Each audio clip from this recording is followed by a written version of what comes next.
Vigo, thank you so much for napping. Bread, you too. Thank you so much for napping. That was real quick. How's everyone today?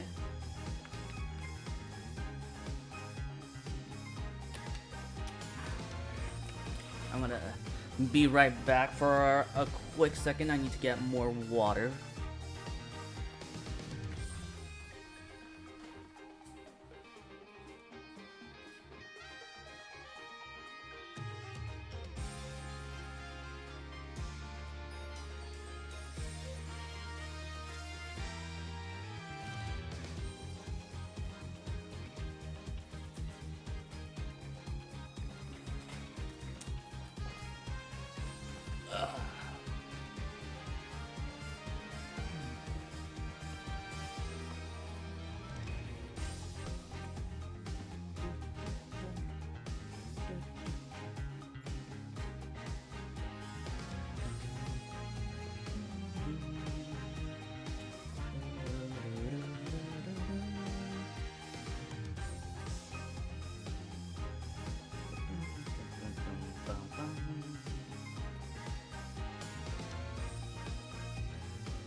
Forced. Hello, plastic.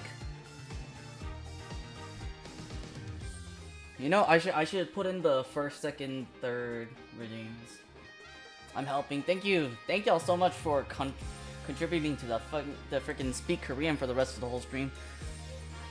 I wish I could rename it to for the whole stream without the rest, because it sounds like, oh, if you guys make it in the middle of stream, it means the rest of the whole stream. But I actually just mean for a full stream where, you know, the next stream over, I speak only Korean, you know?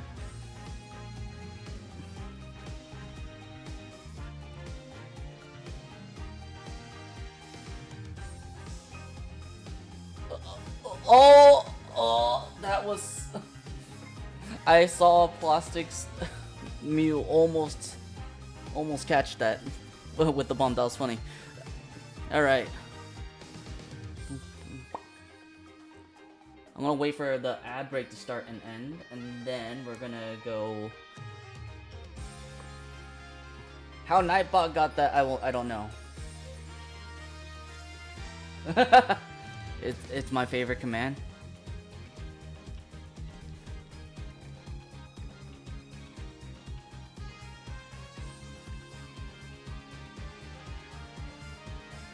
I blew him up.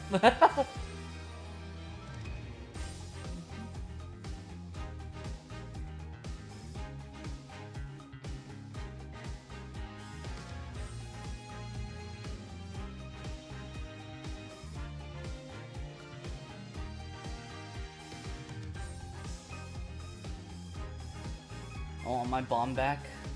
And when I blew him up, he got it instead.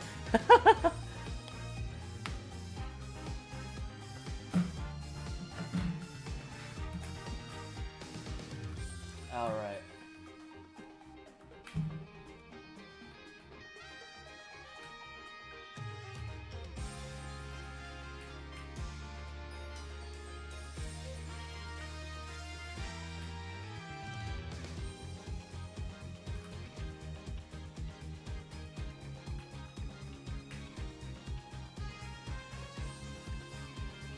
Once again scammed you. Yeah. Dude, I swear to God, this macro keyboard ass.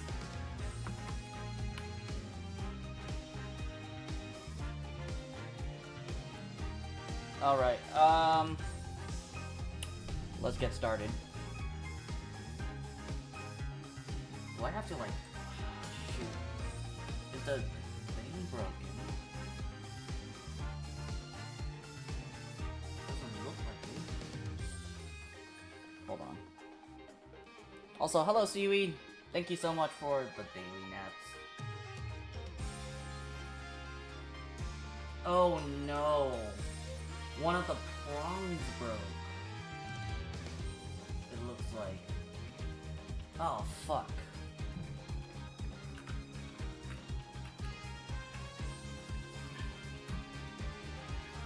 I know. So that's what happened. Amazon.com.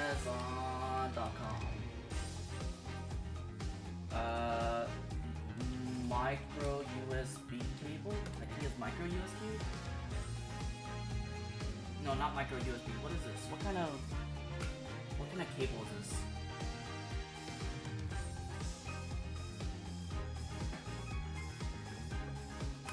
Five volts, 100 milliamps.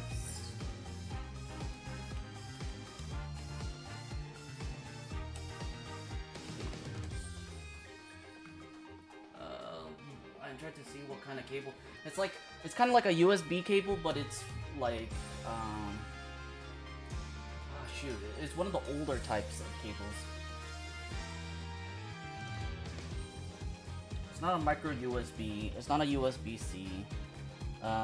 Media USB.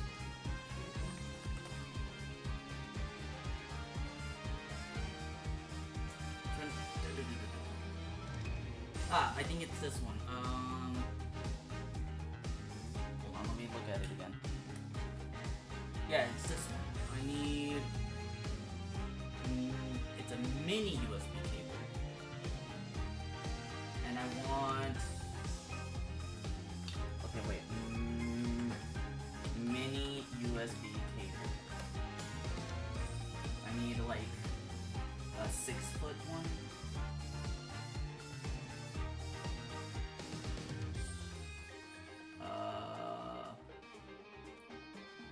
Let's look for a 6-foot one.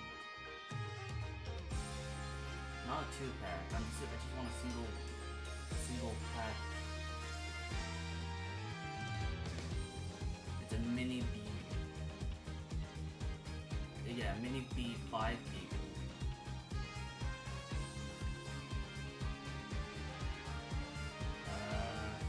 15 feet? Yeah, let's go for the 15 feet one.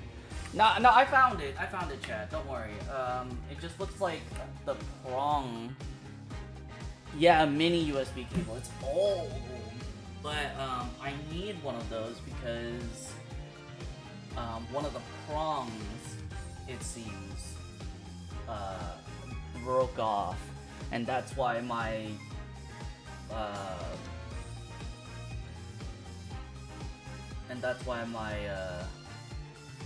hi.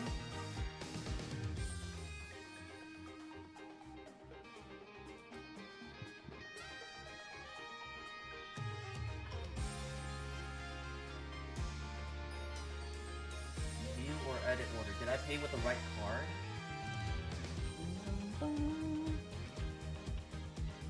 Change payment method. Yeah, that's the wrong card. Okay, continue.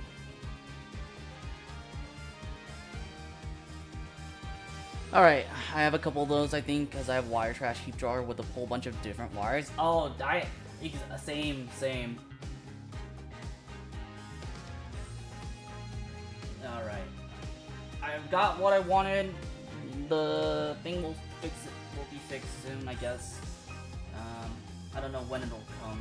Probably like... Today's Monday, right? Probably like later this week. Alright. I've delayed too long. Let's get into it. Let's get into Ace Attorney. I did start the game last week.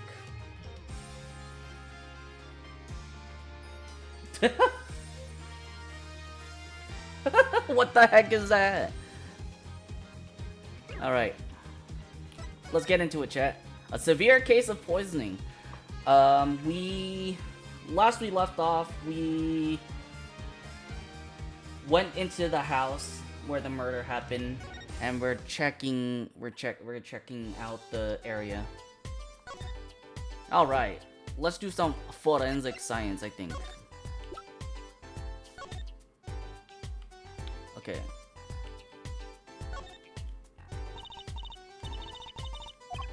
It's been opened once, let's open it.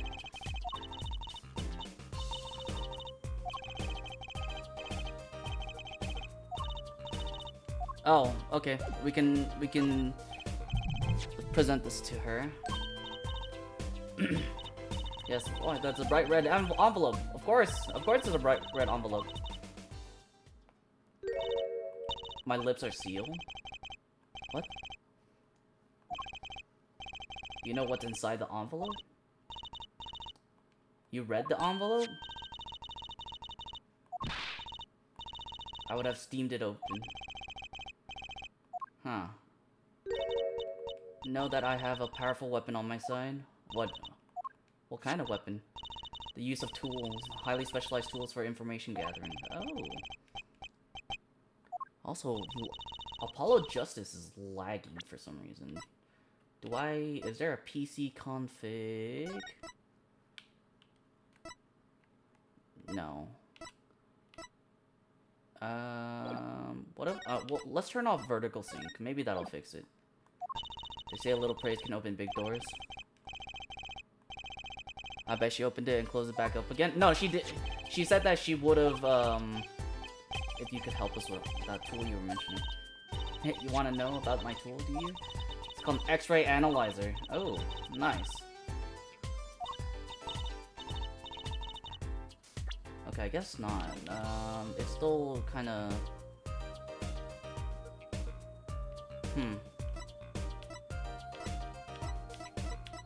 I guess, I don't know. I think I need to clean out my computer. I need to, like, probably, like, fix the fan or something. The cooling.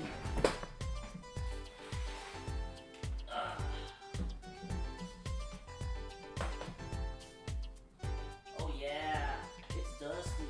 Okay, I'll have to do some maintenance later on today. Whew. Dusty, filled with cat fur, swamp gooch, I don't know.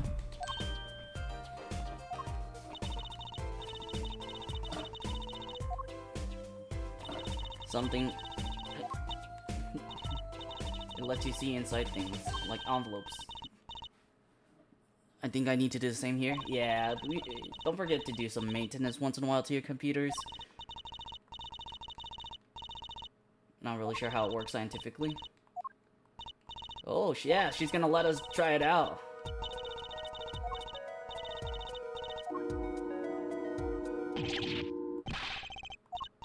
Just seeing if I could see through your hair.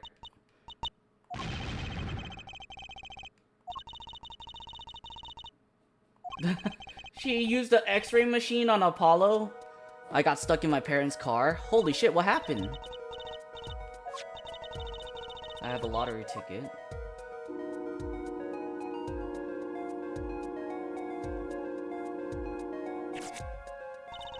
You set the sample in the device. I don't see anything. Patience? What? Look at the right side of the screen. That's the layer view of the envelope. Child lock! Oh no! Set to display outside the envelope. Actually, it's quicker to just have you give it a try. Okay. Turn that dial with the right stick.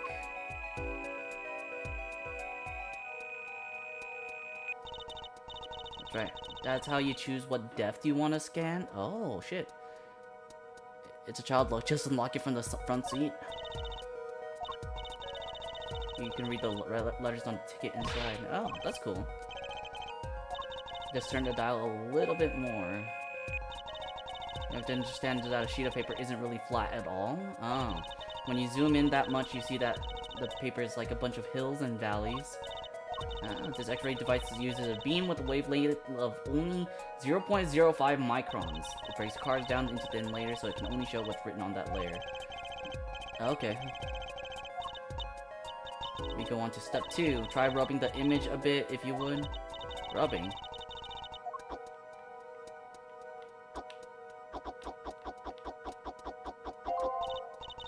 To fix the image on the screen. Now to turn the dial again, just a little. Now you can rub it again. We just keep doing this until we got the whole idea. Okay. I'll lock you from the front seat. For reading on the... I mean... It's a real thing.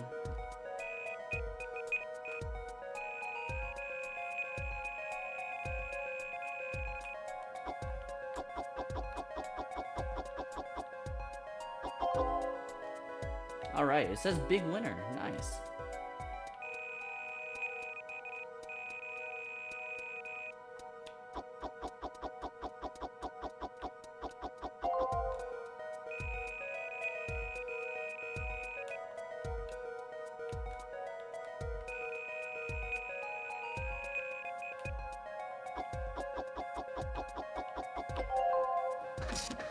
.007, yeah. Let's print this one. Yeah, let's print this one out. Wow, that's cool. We are a big winner.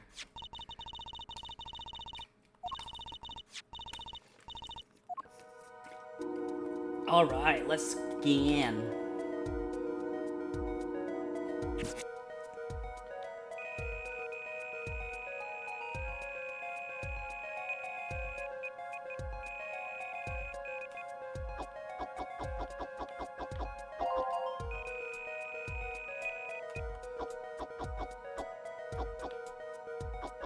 This is actually a pretty neat one.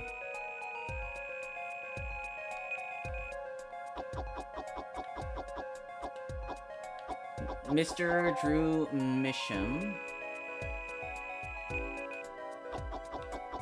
I deposited the 100,000 in this designated account. Please send a receipt once you've confirmed the transfer.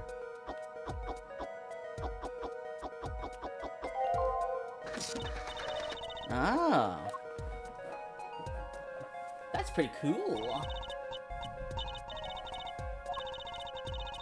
100,000.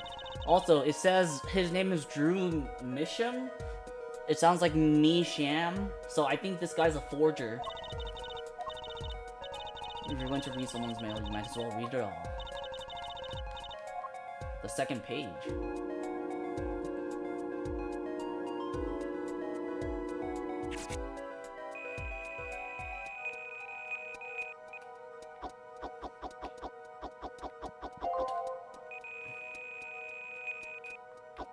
It's kind of cool. There's like noise. I'm not sure. I'm sure it's like not exactly one for one how the actual technology is used, but I'm pretty sure there is an actual thing that does something similar.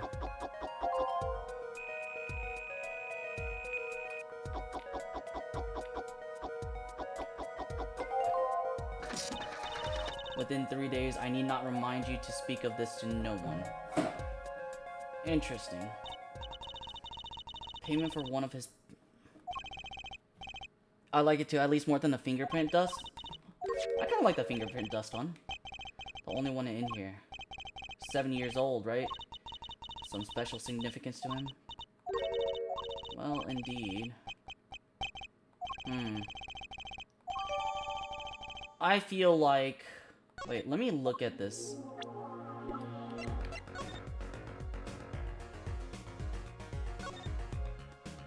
Enclosed stamp within 3 days. I think the stamp was poisonous.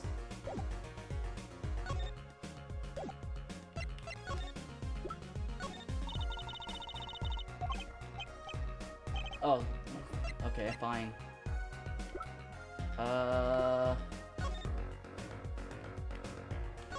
Yeah, this has the poison.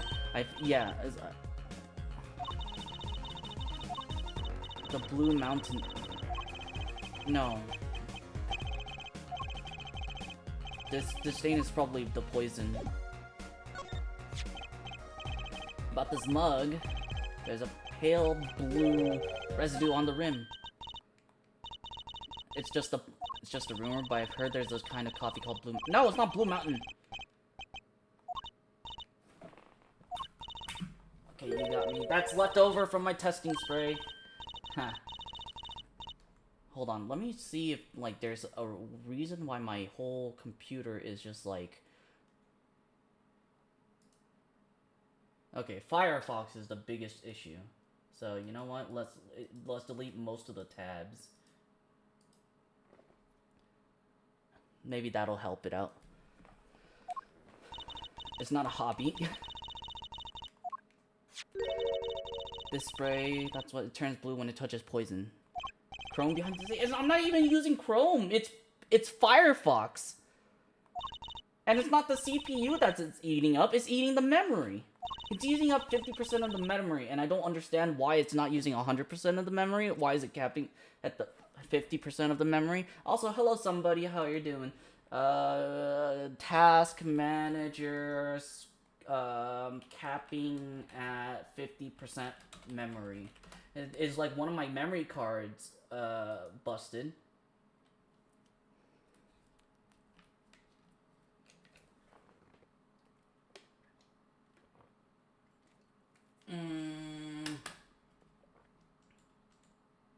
Fuck.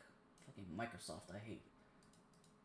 Yeah, it's just capped at 50%. So what's the issue? I trust Reddit. I somehow end up trusting Reddit more than Windows. With each stick. Standby memory. It's part of RAM cached high. Often in this case you can scan for malware. Standby memory. Keep performance memory verified stand. Okay, wait, hold on. Performance memory. Open. Wait.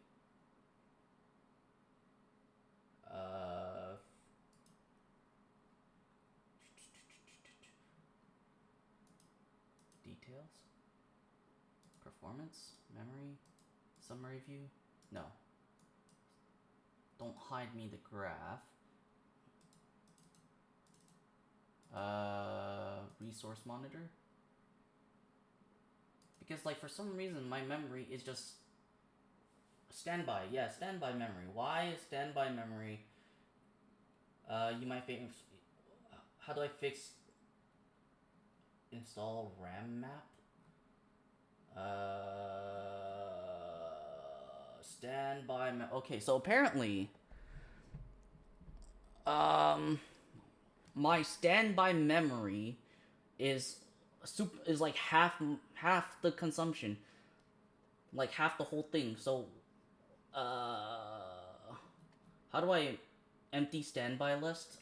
Wait, there's a thing. Oh no, this all looks like scams, like a virus. How to lower standby memory? Reduce limit or disable standby memory. RAM map.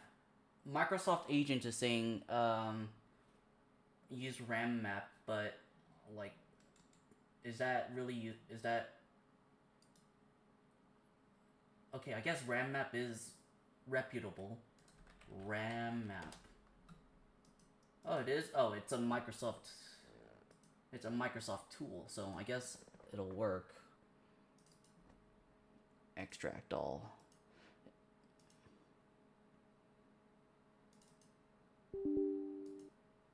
Agree. I like how that's an uh a proper thing. Yeah, I like if it's on standby, ready to be used, then why not use it? Okay. Let me. Unfortunate Windows lock away more and more RAM. It's task the empty schedule. View memory allocation. Standby. Mapped file. Okay, wait, so.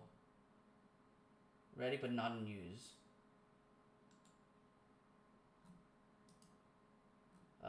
RAM map. How to use it? Once it's open, wrap up. Click on empty button next to standby priority. Wait, standby priority. Click empty. Oh, empty. Empty standby list. I think that's fixing it.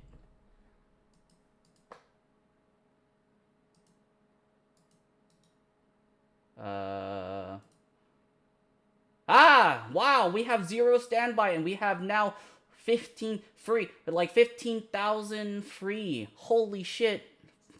Holy fuck. Thank God for RAM map, I guess. Maybe that'll fix it. I don't know.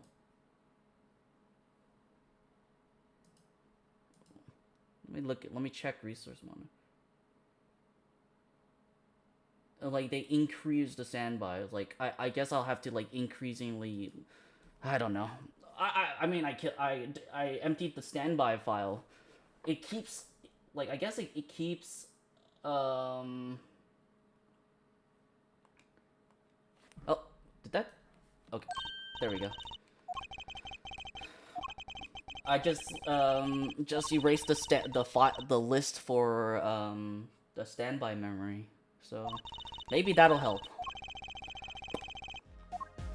Alright, about the poison analysis. Atroquinine, the deadly poison found in the autopsy. See, I'm not having stutters anymore. I'm not having, like, slow text reading. Freaking, that fixed it! It's really Microsoft's problem, to be honest. You just spray the stuff on something you want to test, right? Exactly, okay. We're gonna test it.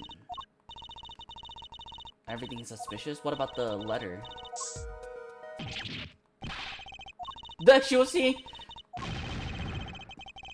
she sprayed me with the poison checker. Okay, I wanna... Wait.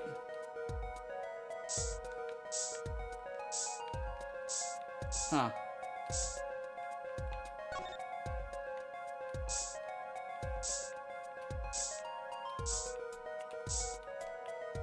Wait, you guys see my mouse?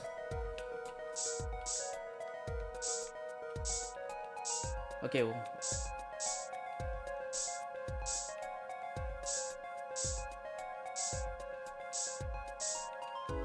Honestly, I don't see anything. I sprayed almost everything, even the poisoned, mug.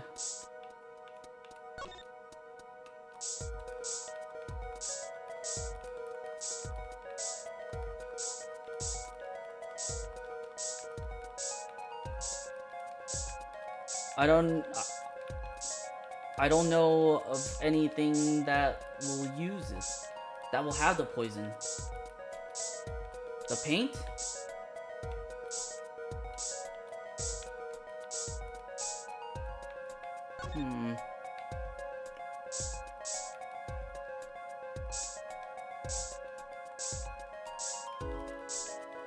Oh well, it's not good to just dwell on it, chat.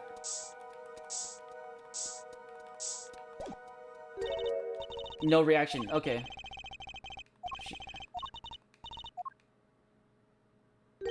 Did you spray that little desk over there?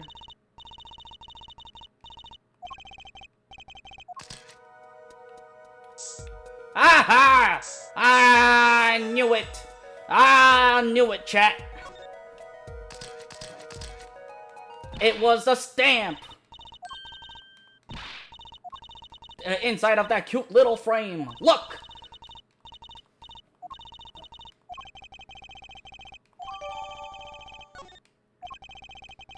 That little frame probably had the stamp. I was wondering, what's the story about this reporter that came in here for the story of the night of the crime, eh? Because he's going to be a witness tomorrow? Ah, I see.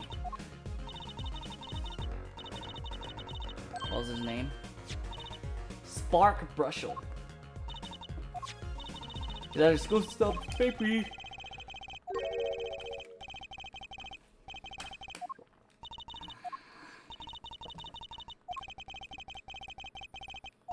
I mean, I don't think we... He said something about covering a magician? A magician? Oh! That's probably, Valent Grammari. I see. He has a big show.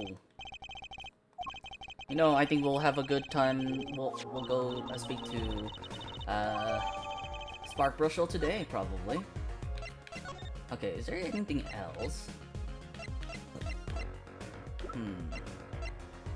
Do we know where... No? Okay, she's not gonna tell us about it.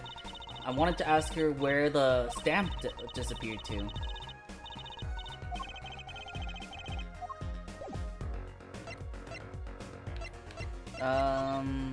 Yeah, no, she has nothing other dialogue to give us, so...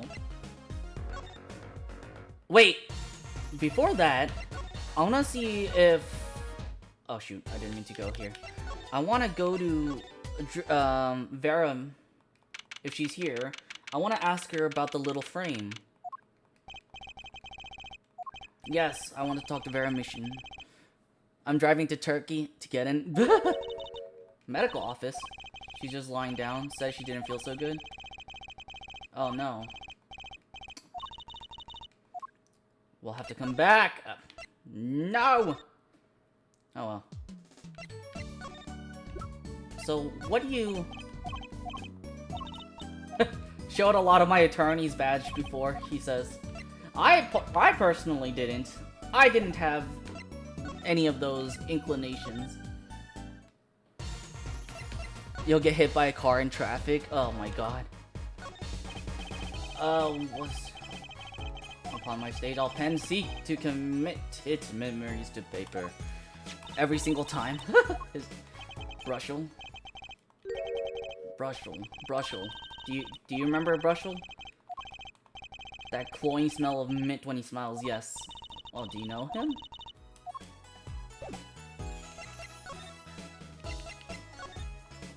A man by that name called on me just now.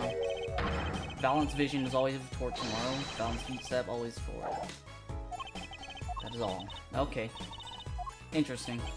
To perform a big magic show, yes? I wanted someone to cover it. Yet, he had ears only for that incident. In any case, I requested that the rapacious reporter remove himself.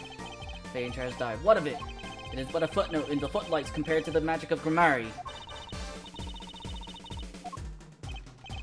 I recommend he bids that play is popular with penalized perpetrators.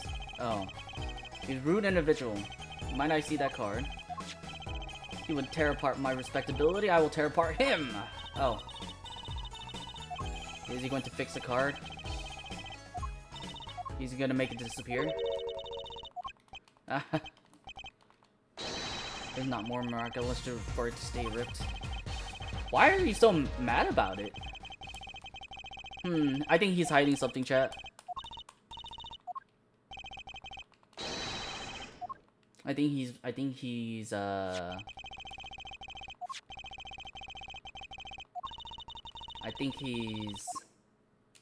hiding something. Can I fix this? Oh, I guess not. Okay, let's go back to the detention center then.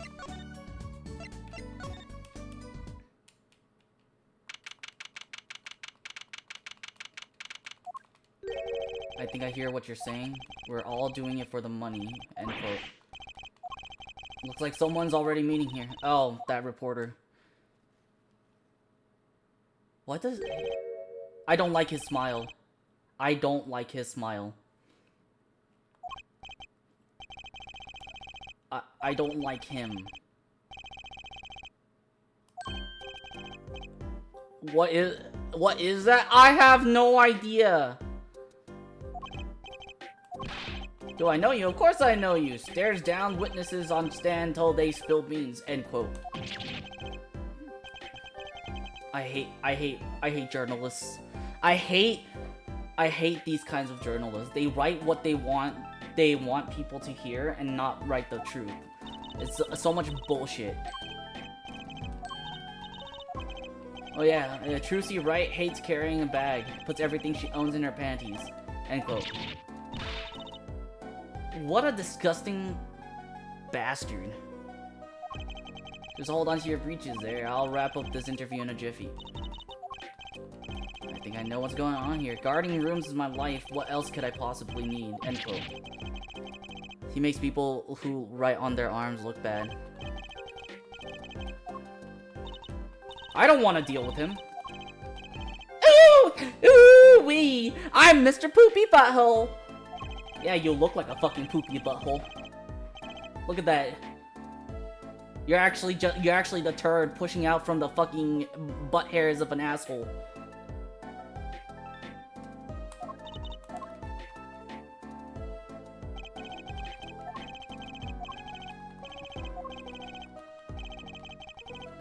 Journalist just closed his eyes, writes.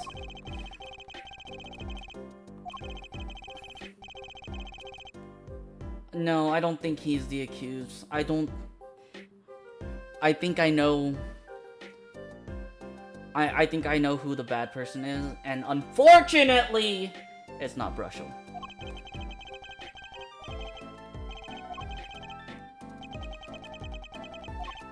Well, if he's a reporter, maybe he knows something.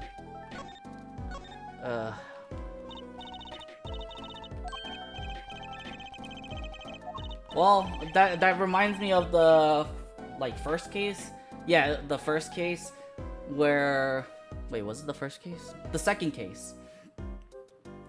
Where fucking that pervert was guilty. He's guilty. He's not guilty of murder, but he is guilty of stealing panties.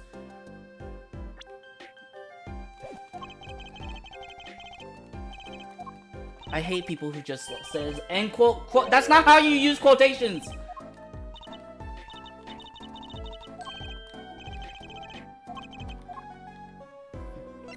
I don't know who the killer is, but I will look the other way if you killed this guy too.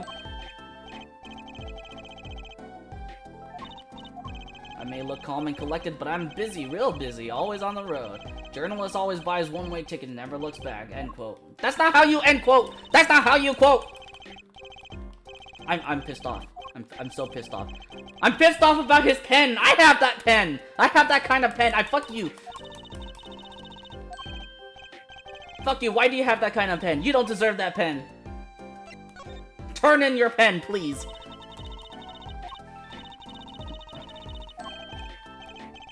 Look, let me say one thing for the record. What? You're the one writing the record. I don't even care. He carries a goddamn quill. Maybe that quill is for picking his nose. I don't know. Look, he has toothpaste. He has a fucking comb, toothpaste, toothbrush. Maybe that feather is for his fucking glasses. I don't know.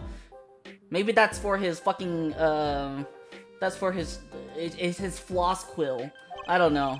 Can I fight him? Please do. Please, like, mess up his face.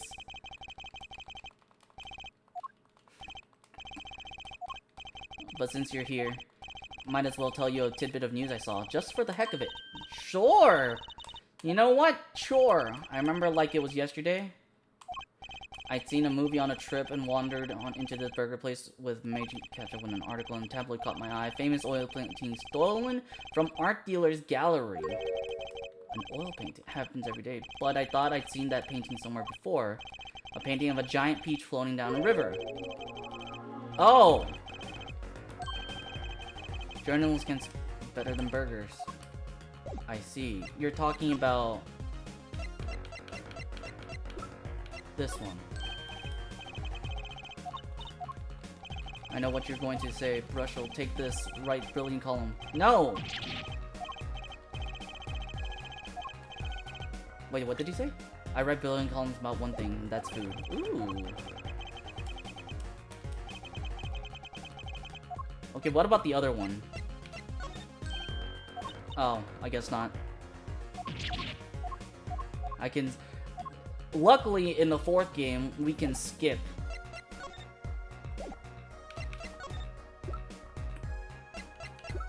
What do you know about the coffee mug, I guess? Okay, never mind. Is there any way I can get you to go away?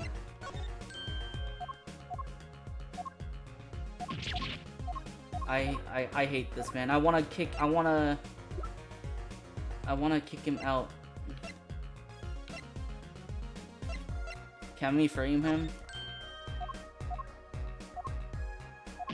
I think he's gonna frame himself. I don't know. Okay, I guess not for. Well, chat. Don't say I did. I don't show the fucking attorney's badge because I did. Okay, well.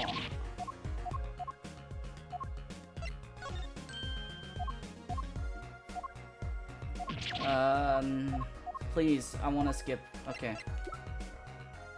How did you even? Can you fucking leave?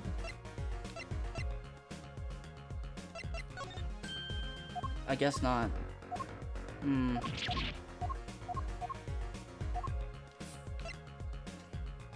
I don't think there's anything else I can do. And I kind of like glossed over his whole thing. I'm just gonna go back to Drew Studio.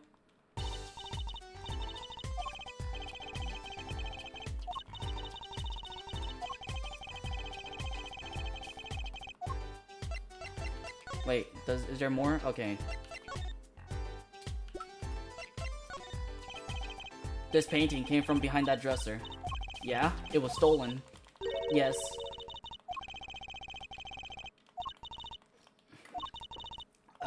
Drew Mission was a forger. Yes, of course, I knew it.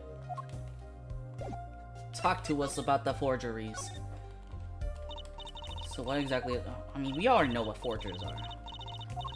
Fakes. Copies of an original. Exact copies. With forgeries is that people try to sell them as the real article. It's a crime, of course. A criminal? Yes. To supplement his work in illustration, I guess. That's why I brought this here from the first place. When you're trying to determine if a painting is a forgery, the rough sketch underneath can be a valuable clue. Before you go on stage. But not in the case of forgery, not necessarily. Know what the finished project is going to look like after all. That's why I brought this. I'm going to use it to see what's under the paint of the finished pieces. Not that I really need to go such a length. Yeah, one of the paintings was only half finished anyways. That's fair. Kind of like... Okay. Interesting. Can we look at it? Maybe I should ask Emma to help us out.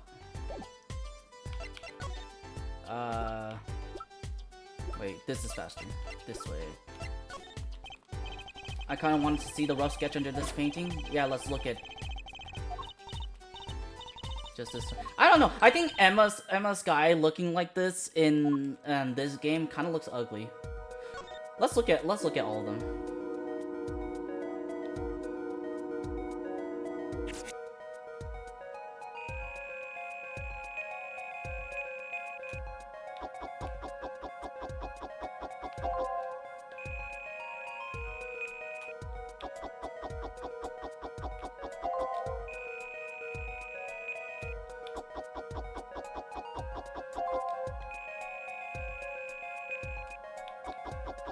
Right?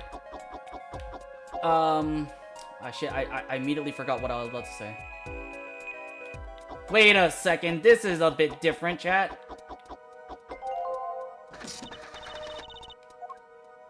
Wait a second. That's completely different.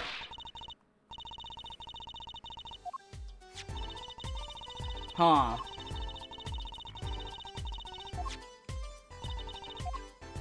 Well, in the past, you could only analyze the composition of a rough sketch.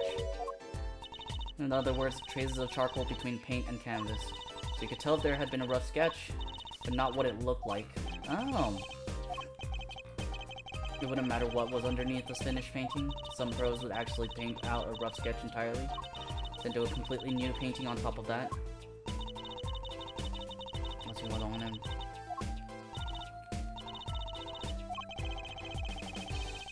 The sketch is sketchy.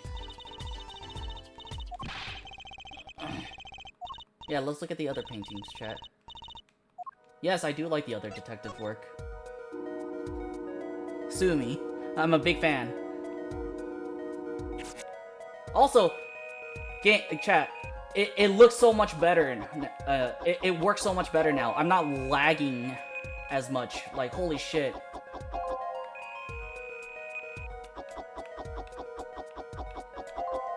Get the fuck out of here, bot.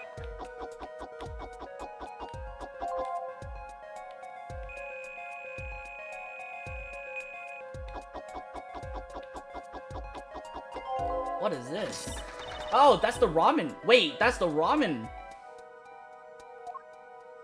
cart. Wait, is he following our trials?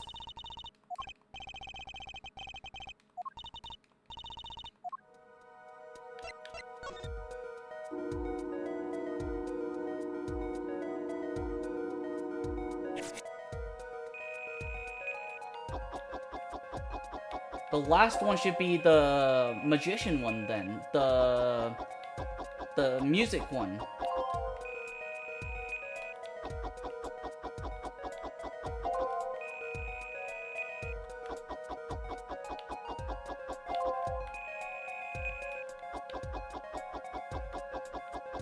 Yeah, it's the music one.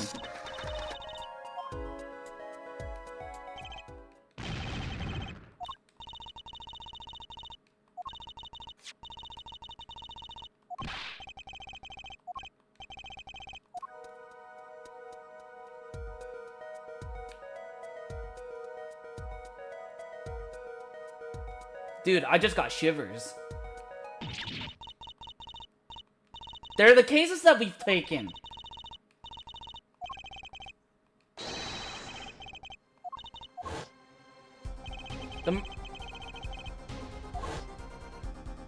The dead man pulling the noodle stand. And then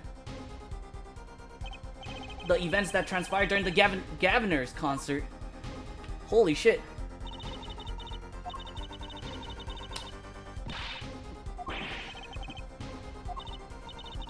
Is Drew Misham your father? No!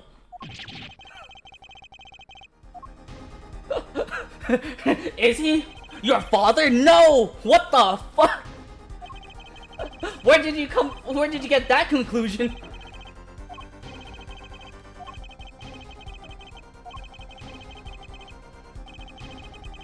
I would be horrified if I saw this. Yeah, dude.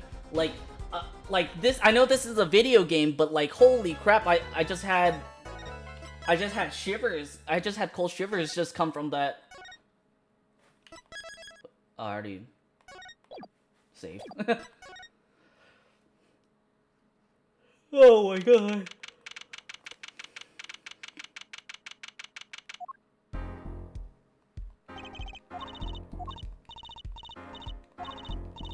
Vera mission.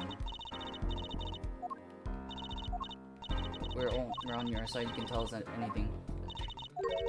Good morning.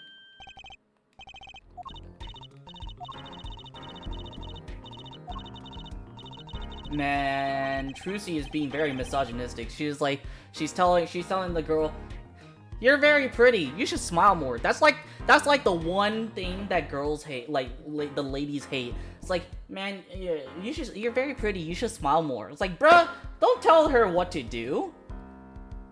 Huh? That's like one of the things that the ladies hate. Being told to smile more.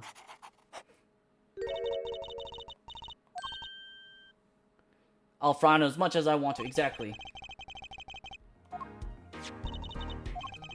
There she goes with nail polish. I bet you that nail polish also has poison in it too.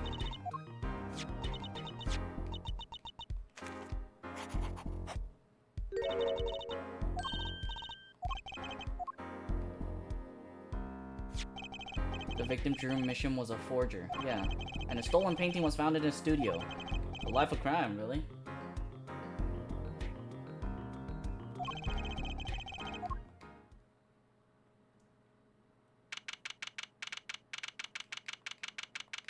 That kind of pisses me off whenever I see that. Alright. Begin the trial of... Are you okay, Judge? Vera Misham? Is she going to be evil, right? No, I don't think she's evil.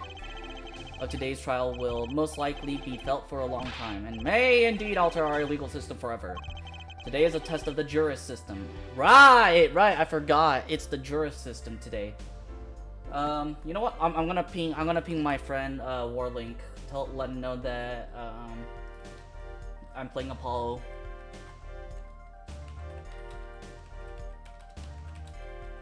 Justice.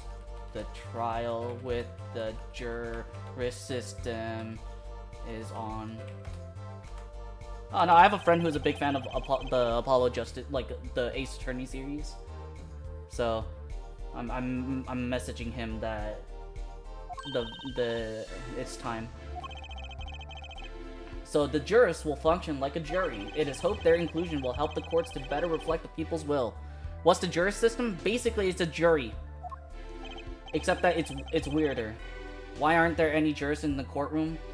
3 CCTV cameras. Watch this courtroom at all times. The jurists have access to everything that transpires.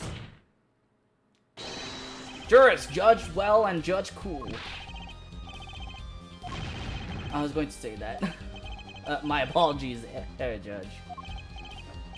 They, Judge Day's trial coolly, if you would be so kind. Bruh. The jurists are unbound by the letter of the law. They don't affect the trial with evidence, but by their feelings. And we're about to find out just what they're going to have. The details of the case, please. The victim is painter Drew Misham. He was killed in his own studio. His coffee was poisoned by whom? By his own daughter. There wasn't any poison in the coffee. No. Someone has been doing their homework. Indeed. Poison was not present in the coffee, but on the mug itself. I don't know where my accent is going. The residue was found on the rim. The autopsy report describes the manner of our victim's death. Alright, let's look at the autopsy report.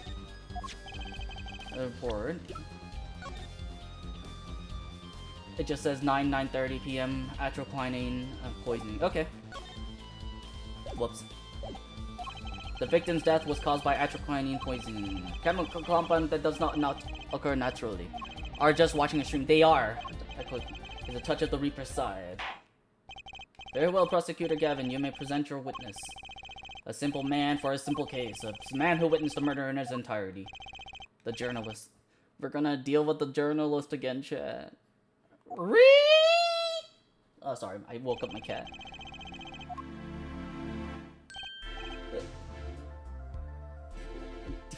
Wait, look at his face.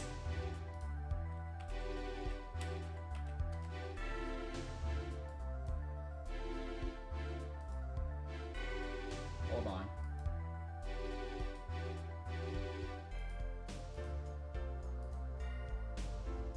Give me 1 second, chat.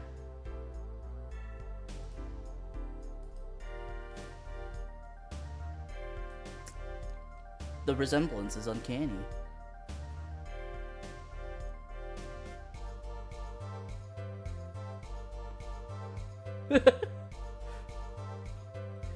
They have the same eyes.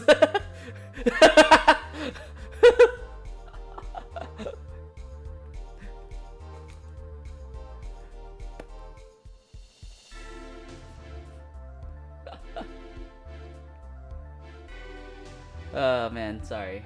I saw his eyes and I was like, damn, don't that look like Neko Arc, bro? Alright. Spark Brushel, my job is lone observer of the world. You mean you're a freelance journalist? I like to state something here for the record. What?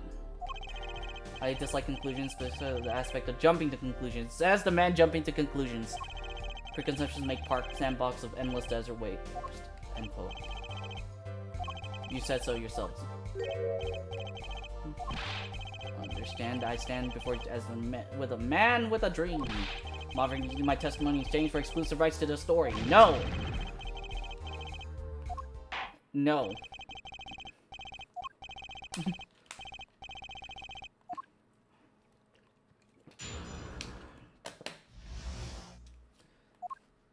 I visited the studio around 9 p.m. 9 that night to do the interview. The first outsider to enter the atelier. Journalistic history made, end quote. His daughter brought us coffee right after we started. And you know what happened next? Star falls. End quote.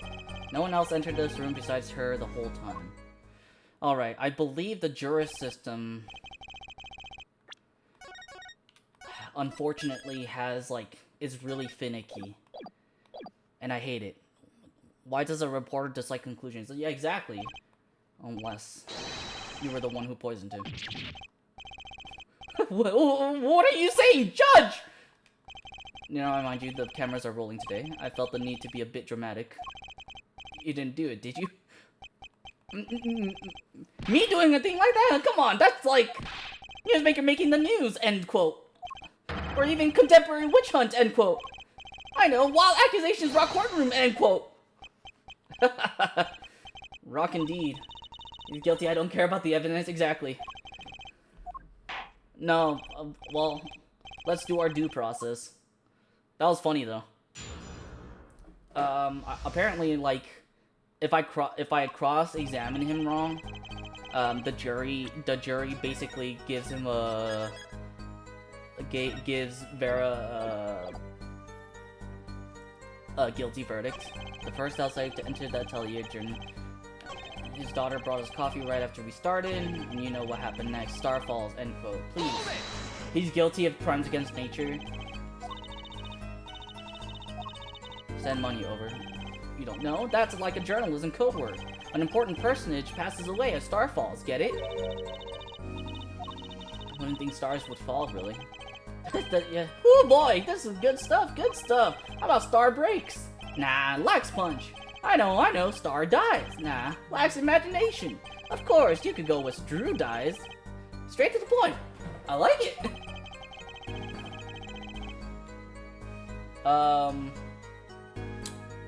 The moment of death. Tell us about the moment of death. Oh boy, what a scene that was. He puts his coffee mug down with a crash, right? Wait, what? And then the cold finger of death touches his spine. Lights flames, butlers, and fails. I hope he acts like a star and becomes a burning ball of gas. I mean, if you wanted to do that, then just watch the playthrough of the Great Ace Attorney Chronicles seaweed. The first one, our client was guilty, but he was found not guilty because of lack of evidence, and then he gets burned to death in that evidence. Good stuff. Actually, Life's flame is a little tired. Life's river froze over. Yes, that's a go. Bruh. Well, as you can imagine, I was pretty surprised. He hit the floor, as they say. Artist seizure, his final performance. End quote. Natural quinine paralyzes the central nervous system. The body arches back like a bow, the limbs tremble, the throat burns. Want to be able to sleep tonight. Oh yeah? Well, I want details, lots of juicy details. But that you can listen to our last year's hit single, Atropine My Love, by the Gaviners.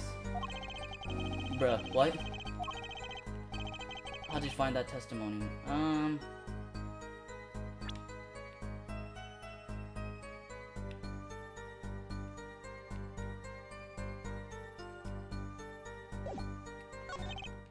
As an account of the moment of the victim's death, it says very important. Please add it to the testimony.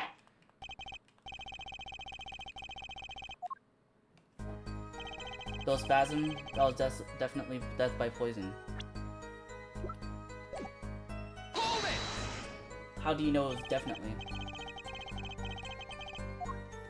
Hey, look, I'm a journalist, I've seen a lot of things, and I've had more than my share of experiences with so-called poisonings. Man eats fishy fish, goes bye-bye, end quote. Food poisoning is different. Talk about the Star's coffee. Of course, he who sees it wins, but he who says it wins bigger. End quote. I live in a man sees dog eat dog writes about it world. Yet, I guess I can't say I saw him drink it, really. He had one so-called sip, if that.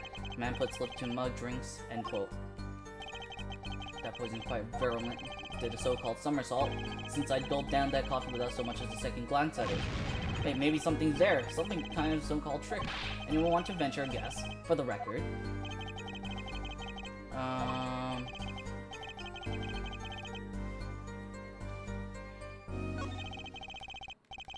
then immediately fell over.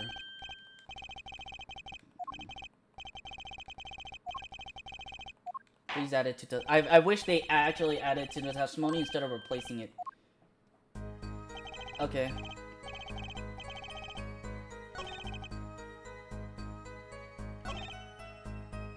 I want to know about this one. You're the first reporter ever in Drew's studio.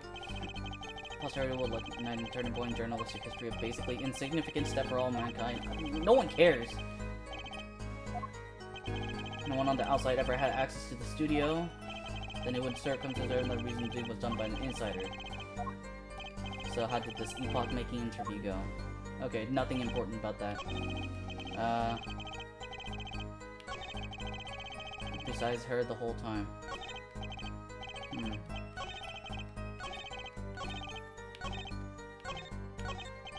Okay, let me ask about...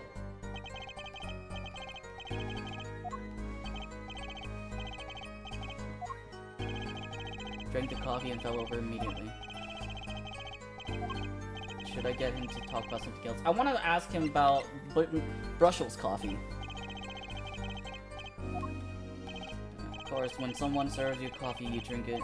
I mean, that's what my old never did get what he meant by it. You didn't die. Of course not, no point falling before you're a star. End quote. What are you getting at? You know the poison was on the rim, not in the coffee. There were 2 cups on the tray she bought, and one of the cups had Drew's signature painted on the side.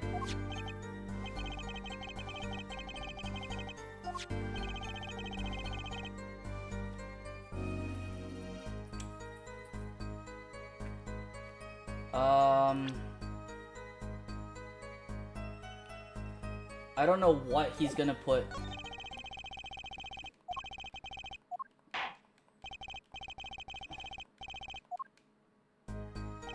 I drank the coffee too, but I'm not dead yet. Oh. Oh. I wanna switch the thing.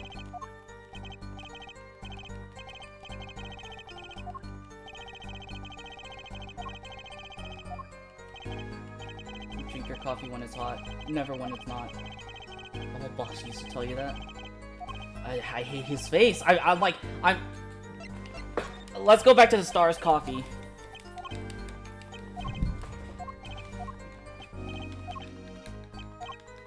Okay.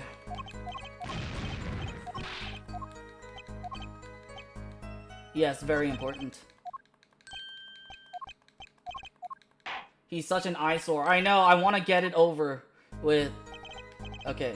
Let me... Can you say that for sure? For sure, sure, I'm sure. Big place, kiddo. I know if someone else had come in. Been hiding in there from before. Even if someone had been hiding in the studio, they hardly could have poisoned that mug without anyone noticing. That's true. Spark Brushel would miss something as obvious like that? No way. Yikers. Okay. One moment we need to focus on, really. The moment when Drew Mission died? Yeah. Okay. So... I'm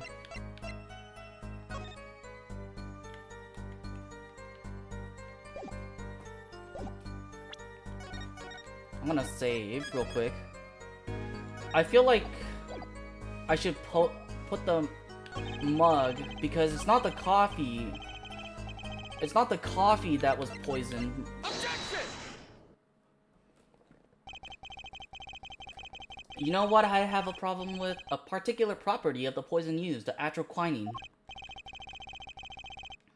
A lethal dosage of 0.002 milligrams paralyzes the central nervous system. If you drank that, even you, Mr. Justice, would be reduced to a quivering pile. Unfortunately, we weren't told everything. There was a vital omission in Prosecutor Gavin's information. Atroquinine is as violent as he says, but death doesn't come upon ingestion, not immediately. Right, that's because atroquinine is slow-acting.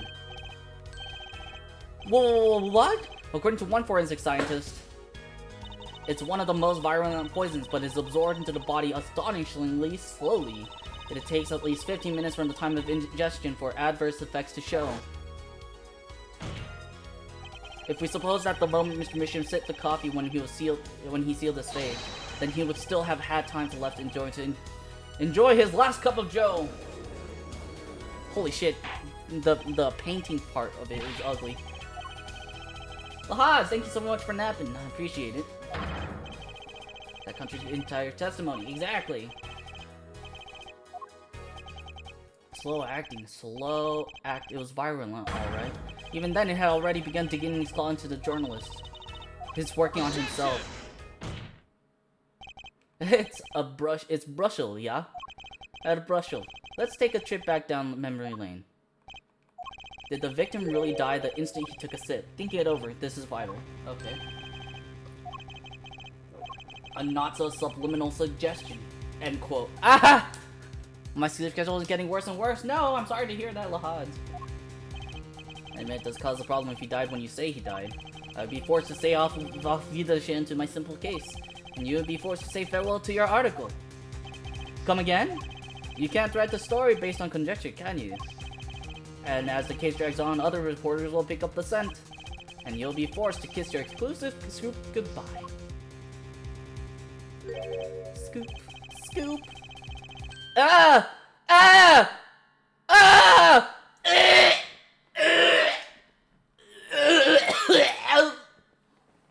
What? Why are you cleaning your glasses with your tongue? Why are you brushing your tongue and then cleaning your glasses? Oh my... Look, wait, just wait a second, just 1 second. I think I just recalled a so-called important detail. A revival of recollection, end quote. The story's survival, end quote. How did this character even get made? I don't know. Actually, I didn't notice something when I visited the studio. I heard a poison. See,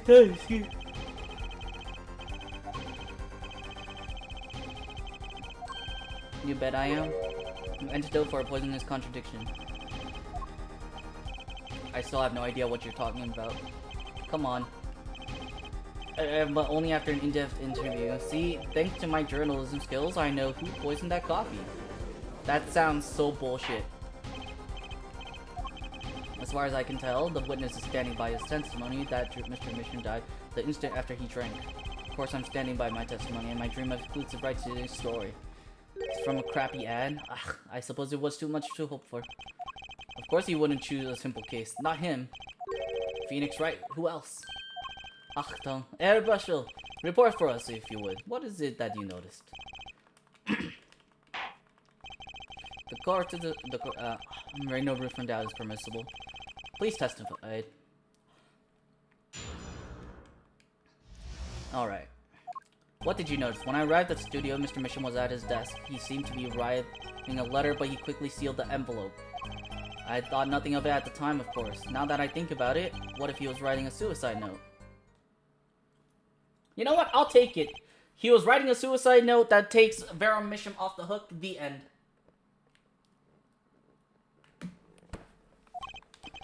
He had this look on his face. Man's face inscrutable as a quadratic equation.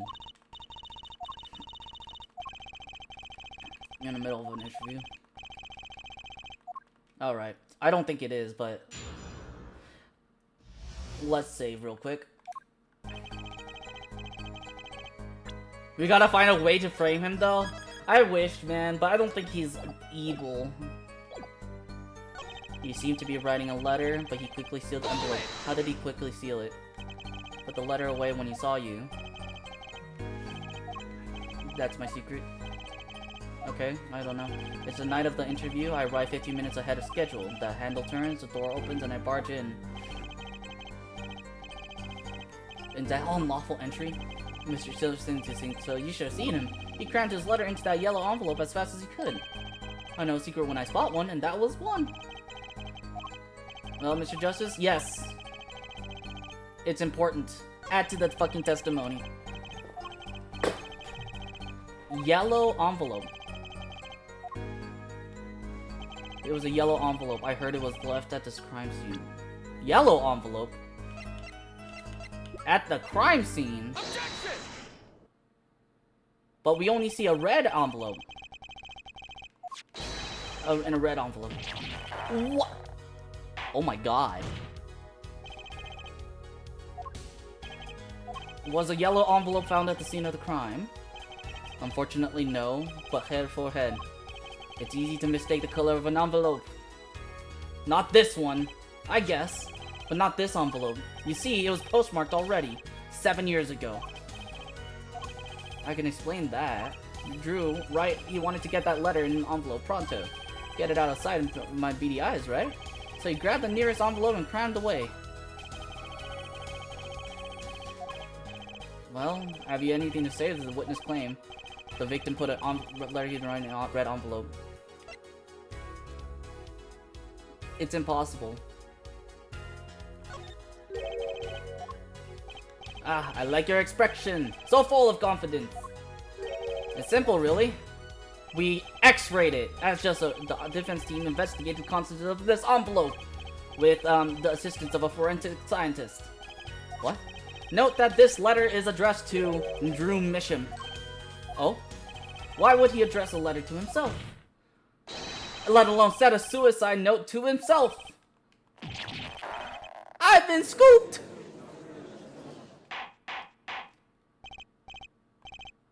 Order! Can you explain to the court? Oh my. How could I have forgotten? I suppose this happens to the best of us. Reporter gets old, forgets what? End the quote.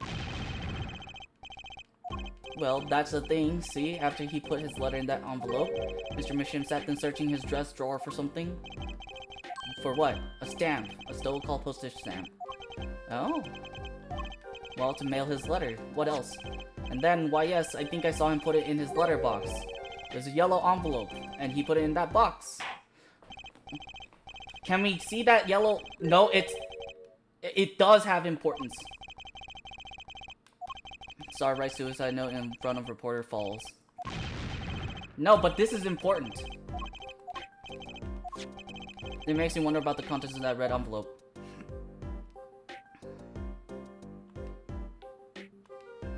$100,000.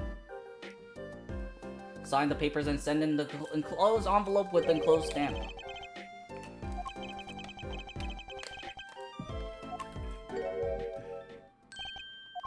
So, am I finished? Here, I mean. Am I finished here?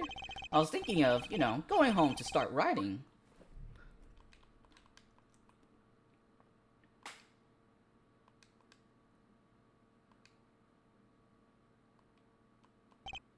I hate to state what should be pretty obvious to anyone, but when you catch the scent of a story, you make that rather unique face. Come on, attorney has active imagination, little else. End quote. Even I noticed something and my eyes aren't what they used to be. Get caught, fool. What all this perceiving stuff is about. Judge has active imagination. End quote.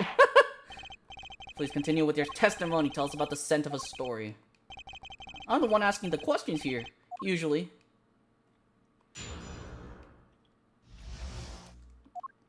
Actually, it took a bit of work to get a thumbs up on the interview. Wojak looking motherfucker. Exactly, Soup. How are you doing today? Yeah, Wojak looking motherfucker. We were actually talking about how he looked like Neko Arc with those fucking big ass eyes. Leverage his stories, get his interview, end quote. The story concerned a certain case from 7 years ago. That red envelope probably had something to do with it. Say what you will, but Drew's talent was without compare.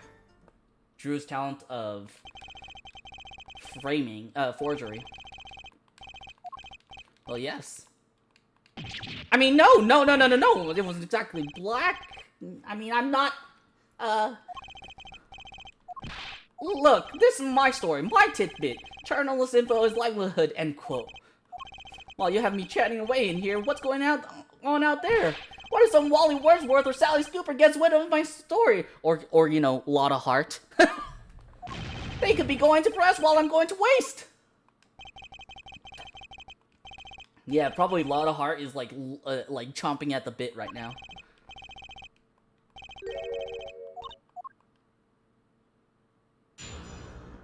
Okay, let me save.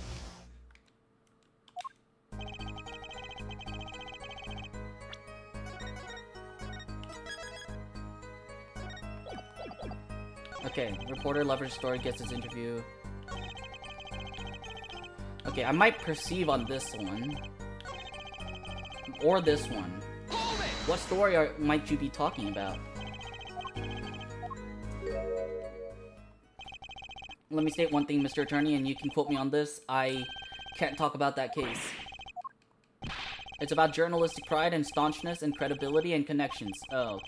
Sources only over his dead body. End quote. So what it will be? Gonna strangle me? Dead men don't tell tales, Mr. Attorney! Aren't looking good.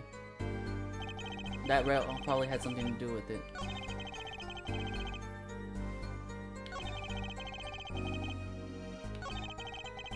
Drew's talent was without compare.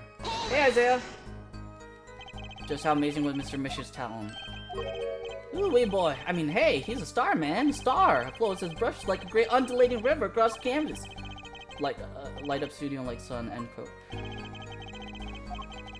It's really wacky how we have Drew Studio, and you know that old game. I say old, but it's actually pretty recent. But do you know that game, How to Get My 4-Hour segment to work without a way to stream? Ah, you're talking about the thing and the thing? I see. As I was saying, you guys remember Bendy and the Ink Machine? Joey Drew Studios? It's crazy how we're both like concerned about art. I might piggyback on someone else. I see. Now you know what? Oh, I do. Yeah, exactly. They're powerful enough to drag me to a mission out of hiding. Something to do with Mr. Mission's art. Do I have anything?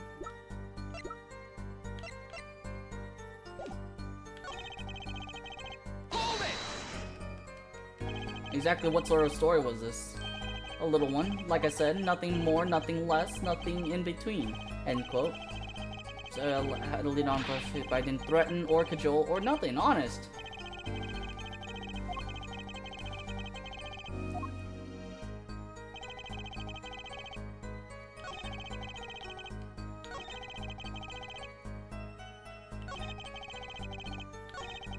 Okay, let's perceive this, I guess.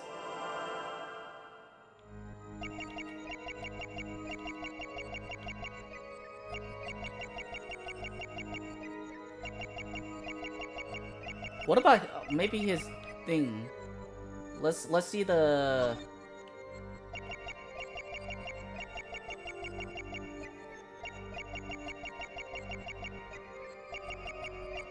Okay, I guess not.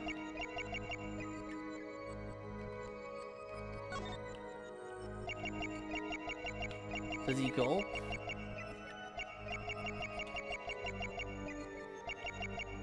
Does his ear wiggle? Okay, I don't think it has anything to do with this.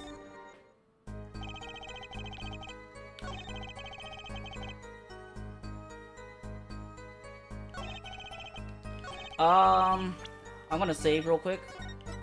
I'm pretty sure it's not gonna be this, but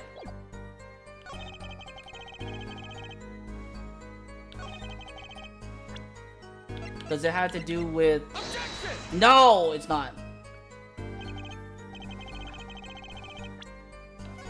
I'm just gonna load this really quick because like it takes too long for me to get the penalty. Okay. The court contains a safe case that Renville I probably something to do with it.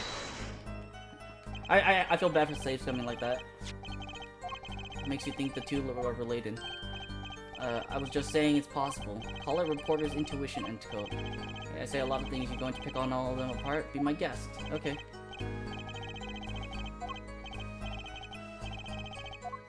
Oh man.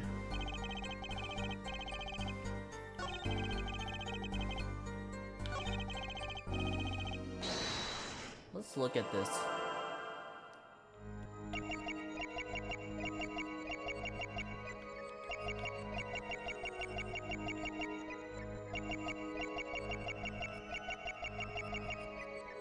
Okay, no.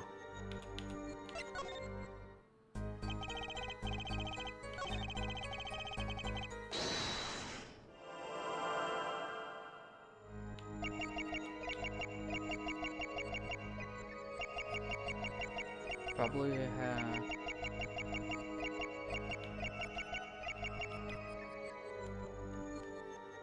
Here again. Usually it's like the hands, the eyes. Look him straight into those soulless eyes, chat.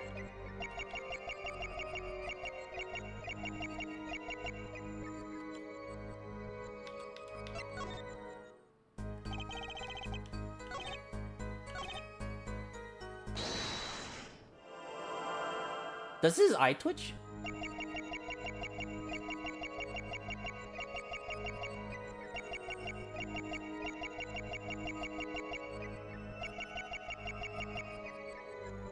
Maybe something on his torso since he has no facial structure whatsoever.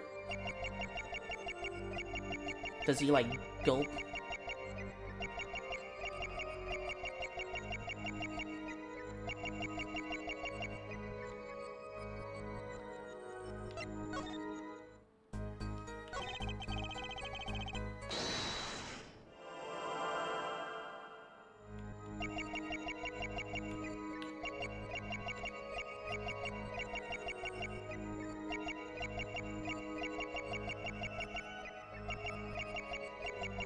Interview.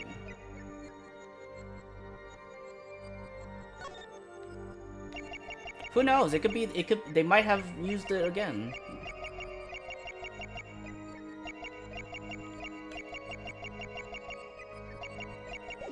Okay. Let me press on this.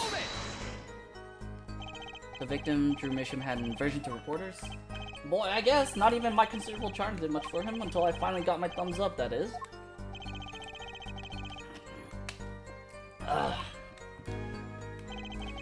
Get his interview.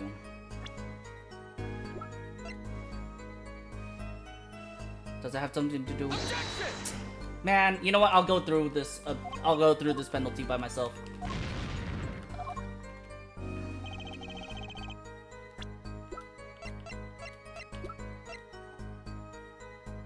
I don't know what else to...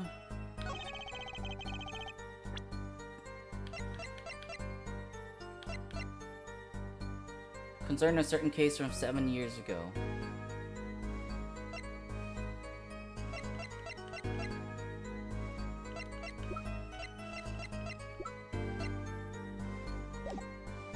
That red envelope probably had something to do with it.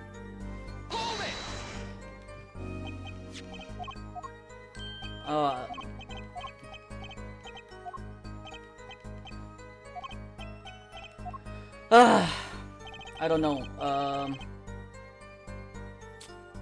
Wait, have I perceived on this one?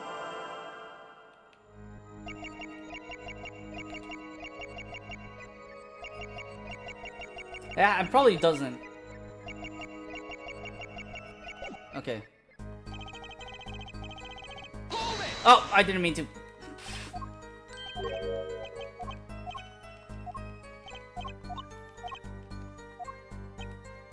Bring out the you-know-what. Bring out what?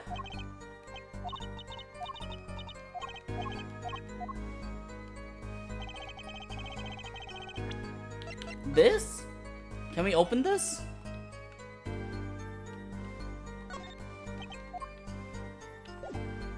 Bring out what? Bring out you-know-what? What do you mean, bring out you-know-what?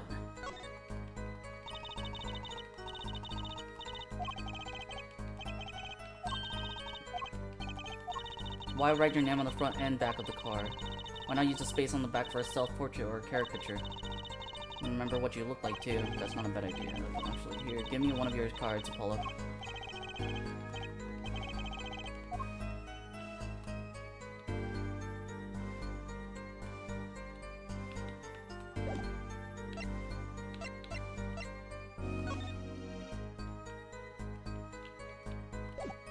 Oh wait. There was something. Oh, the peach.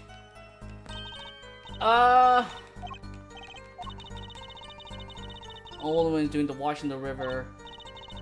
And this giant peach comes floating down, and then there's a baby in it.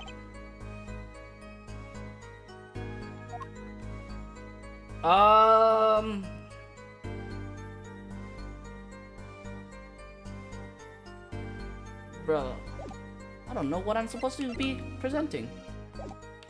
Or reporter where love from your store gets his interview, end quote. Concerning a certain case from 7 years ago.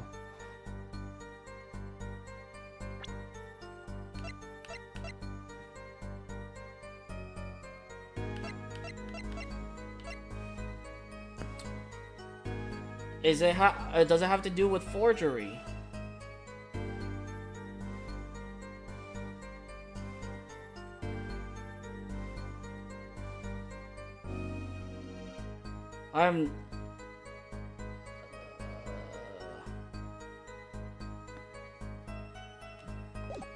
I feel...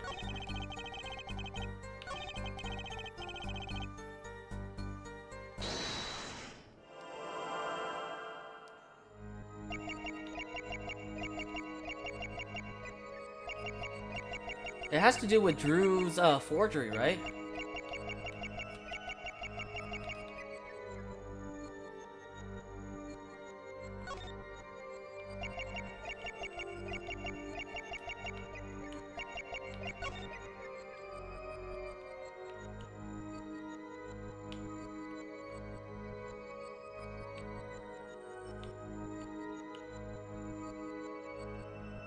What the? Ugh. His armpit is sweating. Gotcha. Disgusting.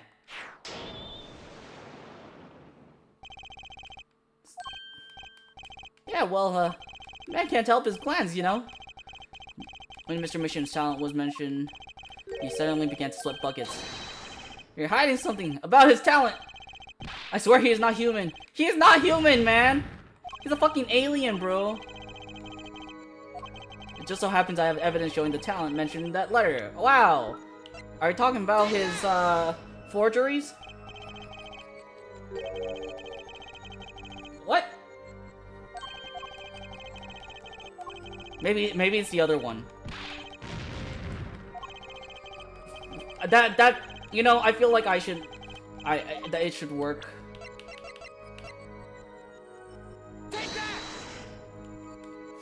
It's this one? What the fuck? Two problems with this painting. The first, it wasn't painted by Mr. Misham. The second is that there was another painting in the studio, which looked exactly like this one. Except it was only half done. That's basically the same thing as presenting the fake one. Huh? I'm a letter discussing a payment of 100,000, which is just a certain business operation. The business of making forgeries. Ow! Look at him! Look at him! He looks like fucking Pinhead.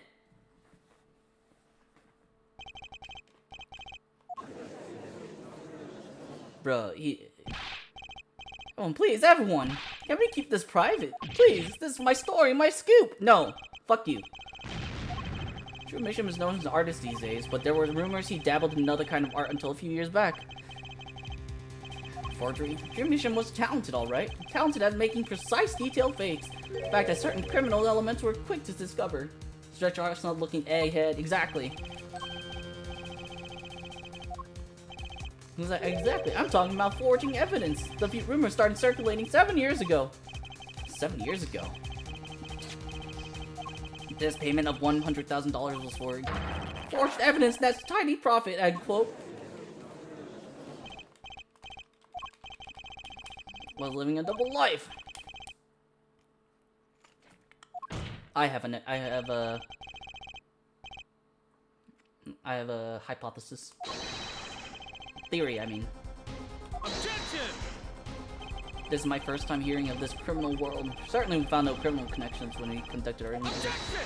That's why it's criminal. You have to admit there's a possibility of some illegal activity. But there is no proof tying this letter to our case. Our case was and remains simple from the beginning. Only the defendant could have poisoned that mug that night. You, of course. Hey! The only thing I poison is my pen when I'm writing reviews. You know, speaking of poisoned pens, that was also a case in Great Ace Attorney Chronicles. Reporting acumen. Oh, damn, the judge insulting him. Judge is all you can stand an elephant on it, end quote. Let's see your summarized recap of your testimony. If we can ascertain the situation at that studio from the recap, the trial's over. The cross-examination showed Mr. Brushel didn't have reason or means to poison him. As long as there's no other suspects, then the killer had to be Vera. That's what. This testimony's our last chance. Goddamn. The only other person in the studio that night was the defendant. It was Vera who poured the coffee. She's admitted too much herself. The only thing that touched Drew's lip during the interview was that mug. And nothing left that studio after that died. Nothing. But the envelope. What poisoned him was his daughter. But the envelope! You just talked about the envelope! Aw, shucks. You really think so?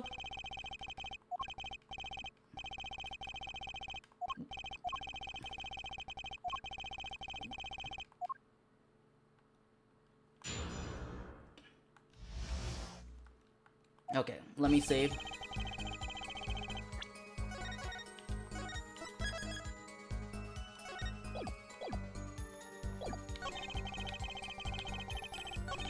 Oh, and that touched Drew's lip during the interview was that mug, and nothing left the studio after the night. Nothing!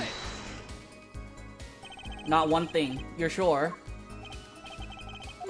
Well, with one exception. Exactly. The envelope. Lee Studio. End quote. That's not funny.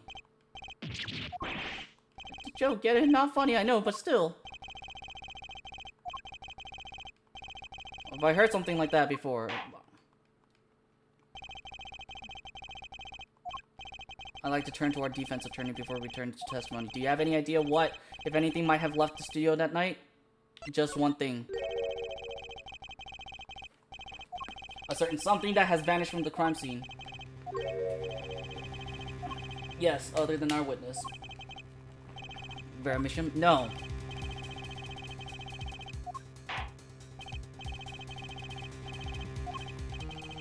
Well, not the scene of the crime, so I can't show it to you.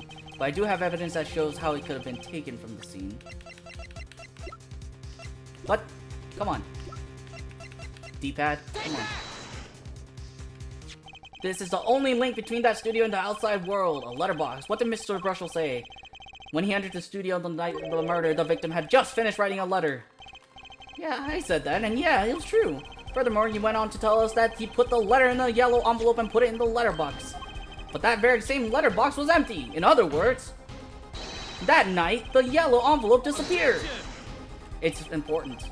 Yes, intriguing, so an envelope has disappeared from the scene of the crime, of course. This changes nothing. Trying to figure out here is how the poison got into Mr. Michigan. Is it really important that this envelope he saw disappeared? Yes. Then something did leave the studio that night. That seems very important to me.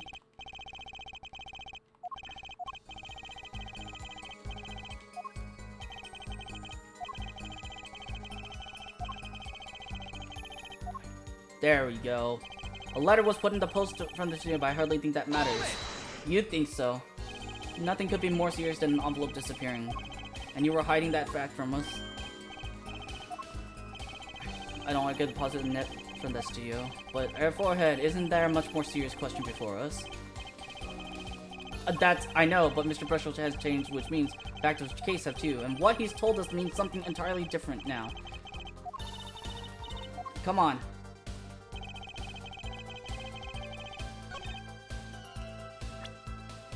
Oh, I wish I could paste this immediately. You know?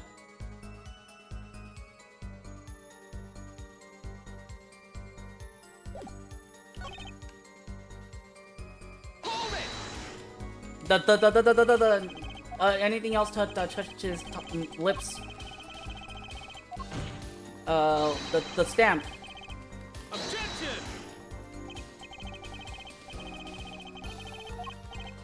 No mint residue was found.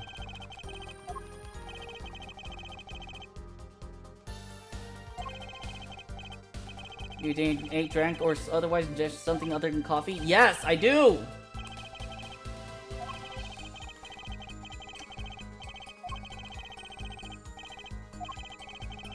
That poison other than coffee. Yes, I can prove it! Come on!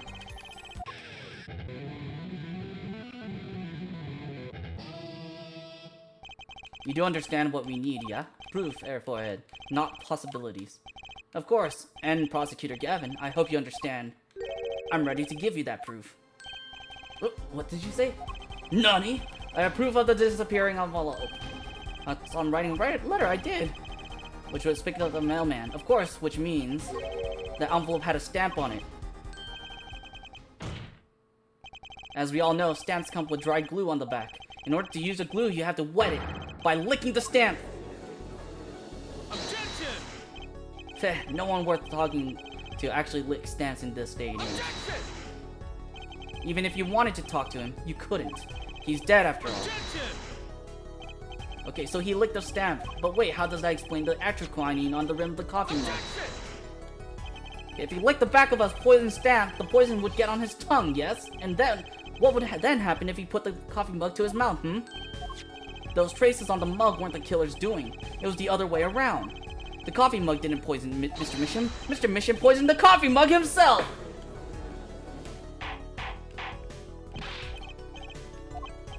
That does... Recall, if you would. Atroquinine is a slow-acting poison, yes? If the poison entered his body when he put the stamp on that envelope. But his time wasn't up until the very moment he touched his lip to that cup of joe.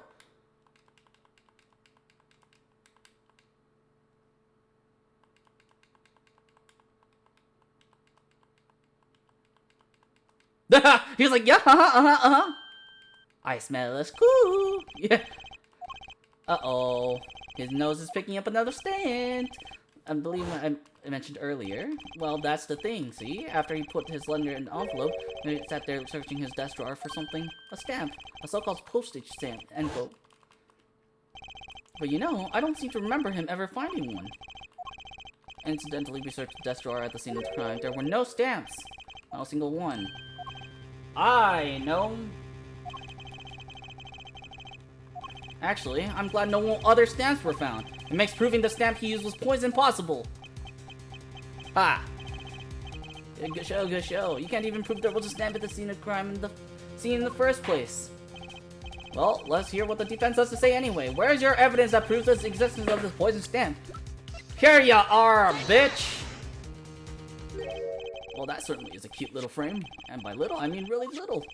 It was on the victim's desk, Your Honor. Quite empty, as you can see for yourself. You weren't as observant as you should have been. You see, when you saw this frame, it was missing something quite important. Yes, a pale bluish stain on the inside of the frame. Atroquinine residue. What? Why wasn't I told about this? The frame is only 2 inches square. The face of the frame is even smaller. Maybe an inch wide at most. You aren't saying. Oh, but I am. Tell me, what fits in such a small frame? A commemorative stamp, perhaps?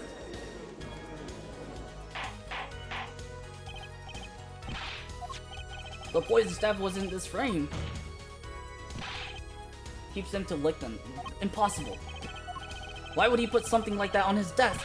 Don't tell me he had it there so he could commit suicide if the mood struck. You know, can I say something? I had a thought, see? The victim was a forger, right? There's a lot of money in that line of work. Forger forges friends, makes enemies too, end quote. So the poison stamp might have been a murder weapon aimed at him. And this is where the red envelope comes in. Oh, rich. That's rich. Leave the ridiculous flights of fantasy to Gaviner's song lyrics, please. The stamp was a murder weapon. Nonsense. Murder is a simple business. Who would go to such lengths? No one. Oh, I disagree. Recall, if you would, the victim's reclusive lifestyle. Drew Misham hid from the world. He avoided meetings. His only contact with the outside world was the mail.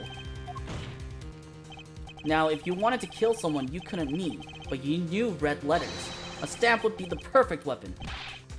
Ridiculous. Where's your proof? I want proof. Show us evidence that this poison stamp was sent to him as a murder weapon. I do have it!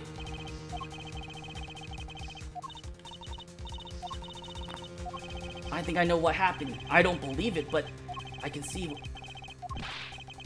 Let's go. A certain piece of evidence points to the truth, Your Honor.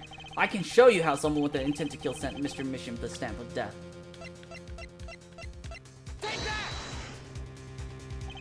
Isn't this the envelope? The one from 7 years ago? Think about the text of the letter again. There are 2 pages in the envelope. This is page 1.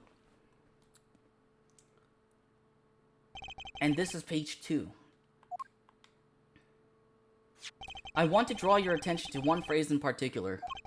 Send in the enclosed envelope with the enclosed stamp within 3 days. The enclosed stamp, Your Honor. In other words, if I have this straight, the stamp, poison on the stamp, lick lick gasp, end quote. Now what if he had done exactly as the letter asked? He would sign the document, put it in the envelope, and put the stamp on it, right? Then he would put it in his letterbox. 15 minutes wouldn't have elapsed between affixing the stamp and mailing the letter. But the clock started ticking, and when the time came, he drew his last breath, and the murder weapon would be taken away from the scene.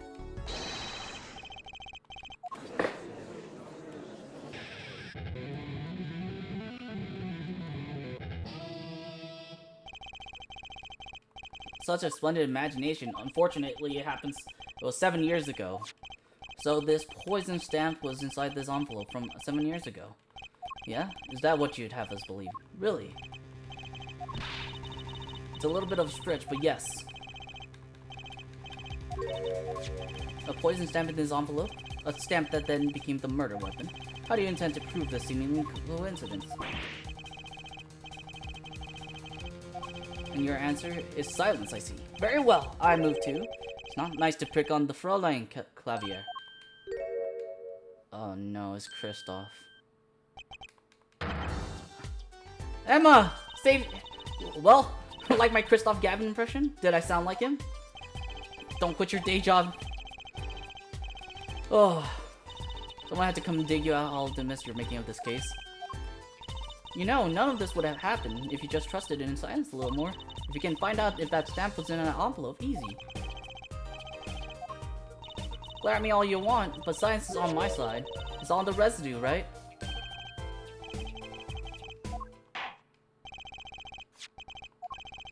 You can open it on the authority of the court. Ha ha!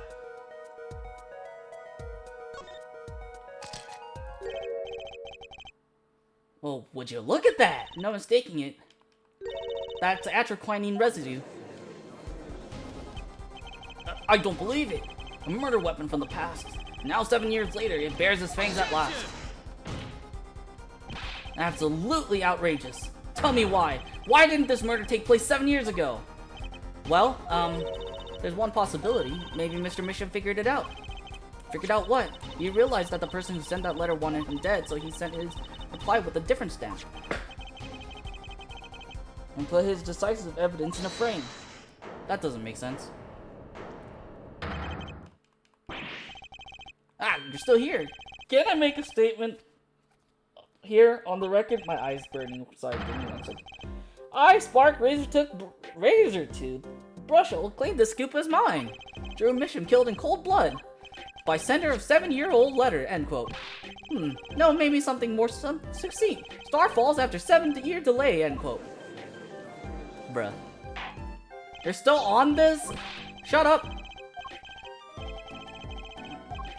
That the murder weapon reached his mouth after 7 years. Damp his ticket straight to afterlife, end quote. Oh my god, he's doing it too!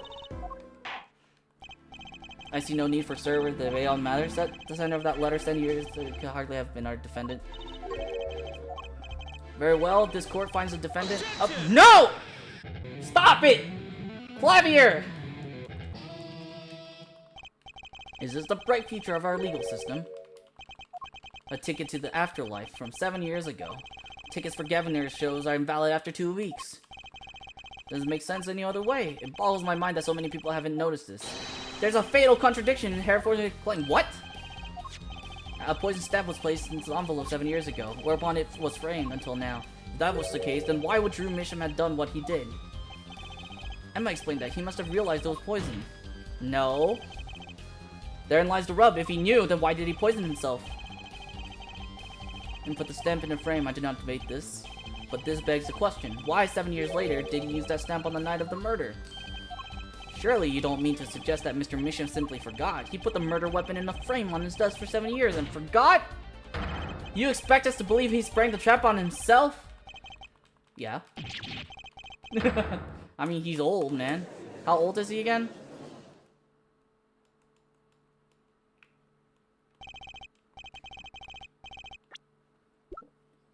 How do I switch tabs? There we go.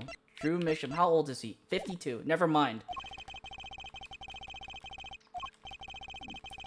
7 years. I don't think we're winning, but welcome back to the reality. We've been waiting for you. Objection! Okay, then how do you explain the poison stamp that was in this envelope? Stamp. Where exactly is this poison stamp again? Have you brought it to court for us? Then bring the yellow envelope. Objection! What about the atroquinine residue, huh? Oh, I agree, that does seem to be atroquinine residue, but, Air Forehead, it's certainly no stamp. Even if your precious poison stamp did exist, Drew Misham never would have used it. That is all. What if Vera had it? Vera kept it. The poison traces match up. Can't be coincidence. Yeah, it can't be coincidence. Let's review the facts and receive them. Drew Misham received a red envelope. There were traces of poison atroquinine on the document inside that envelope. Similar trace was found at the crime scene on this tiny picture frame. The defense has indicated the possibility of a yellow envelope. Envelope that led to scene crime with the poison stamp on it. If this envelope contained a poison stamp and Drew Misham, knowing this, put it on in a frame, he never would have used that stamp. What if he didn't know it was on that stamp, but wanted to have it on a keepsake?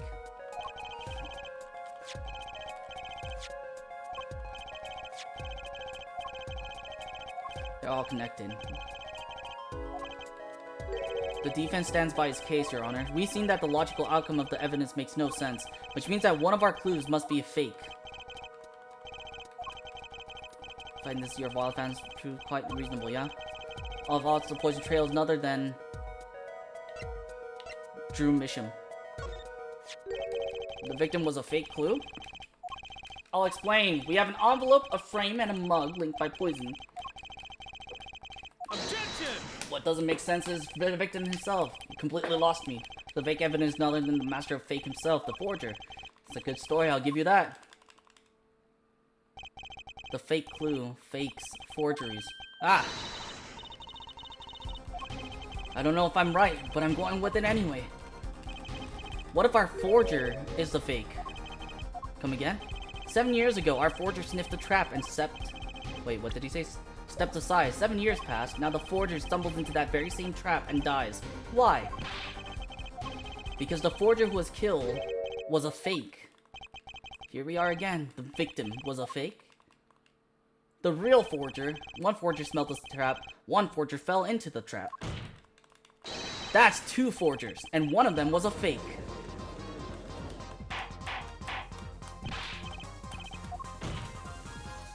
So you're telling us that Drew Misham, the victim, was a fake. Well, if he was a fake, who was the real forger? You'd better not be claiming there was some kind of switcheroo.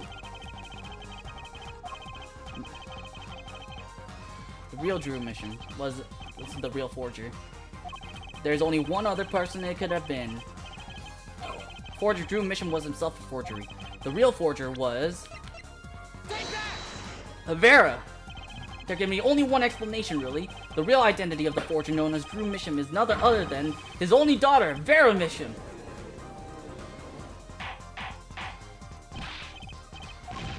Mr. Justice, this is going out on a limb, even for you. Let's consider it before you write it off entirely. If you look at the painting in the studio, one fact becomes quite clear. Forgery has been taking place in that studio for quite some time. The forger wasn't caught in that trap 7 years ago. This can only mean that the one who was caught in the trap wasn't the forger. Yes, one more thing. Only two sets of fingerprints were found in the forger's studio. Drew Misham's and Vera Misham's.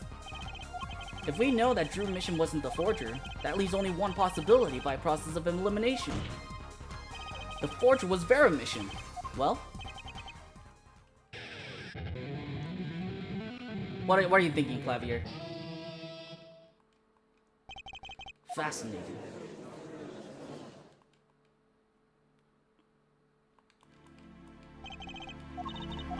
You've been paying attention to the trial so far? Let's just ask her and be done with it, shall we? Who are you? Who is the forger Drew Mission? Was that an expression of emotion I saw on her face? But believe me, though, they usually talk to me too. Tell us, were you the one who forged those works of art?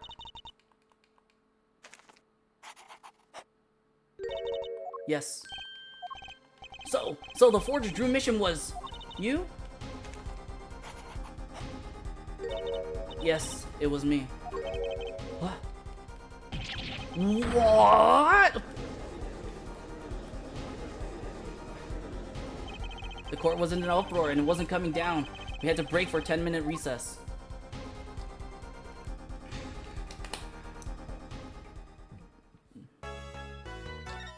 Wow. Who would have guessed, chat? Who would have guessed?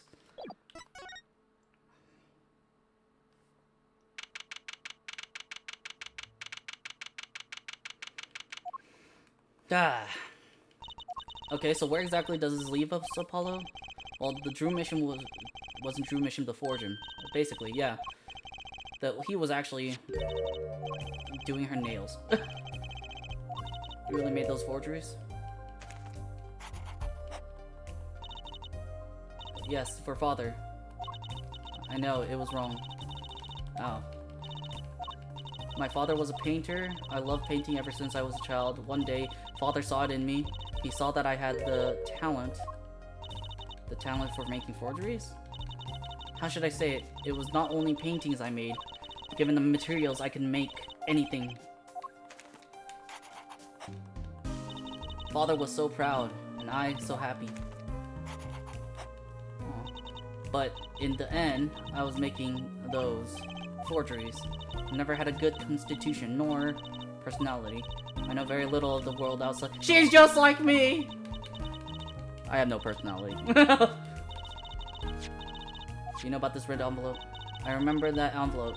It was some time ago. You were already creating your works back then. I started when I was only 12 years old. Sheesh! So the one who figured out the stamp was poisoned, that was Mr. Justice. It's time to the courtroom, please.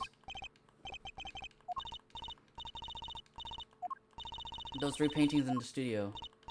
I painted those as part of my work. Right, see, we checked them out and we saw what was underneath. We saw the rough sketches underneath the finished paintings. I see. Mr. Justice, father, he knew of you. Of both of you. Your late father? He was watching, gathering information. All about the right and code law offices. Yes, you do tricks, gags to amuse, and play piano. Damn! Yet when father heard you had resumed the legal business, how pleased he was. What was Mr. Commissioner? How? Who's daddy's daddy? No! Stop it! With all these daddies running around. The victim's daughter, Vera, was a forger. Just mean for the case. Yeah. We don't know!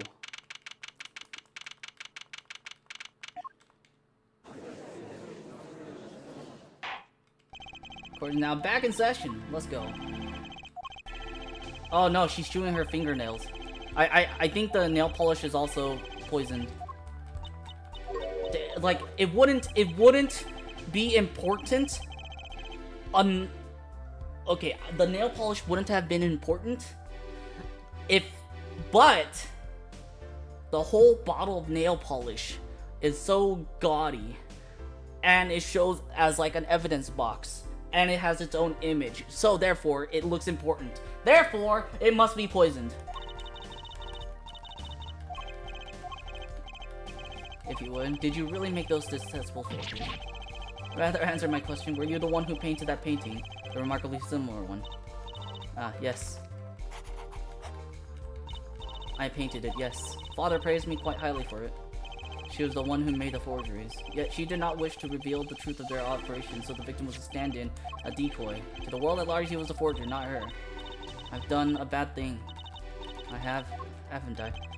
Regardless, for instance, this You have seen this before, yeah? Yes, it was in the desk drawer. Uh-oh, is she going to die? She's going to die on trial. I hope not. But she bit her fingernail, so I think she ingested some of that poison. I created things, and Father sold them. This envelope came after my first work. That was other than a painting. Father handled the deal, all of it. I received the stamp that was in that envelope. It was after that job that we moved to the current studio. Okay, I have like at least two things to ask.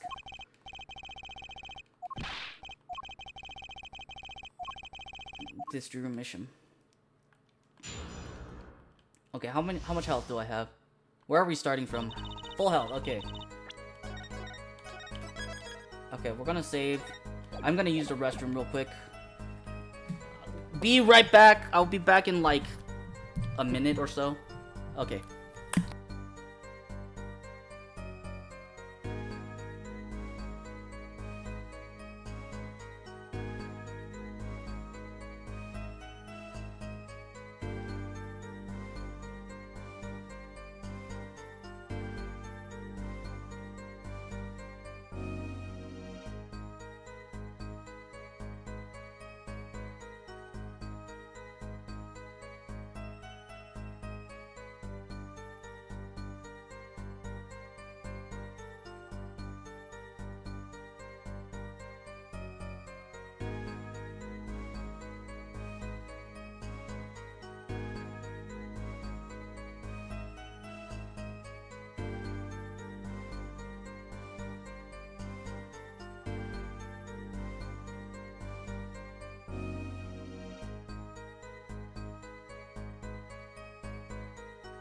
Alright, I'm back.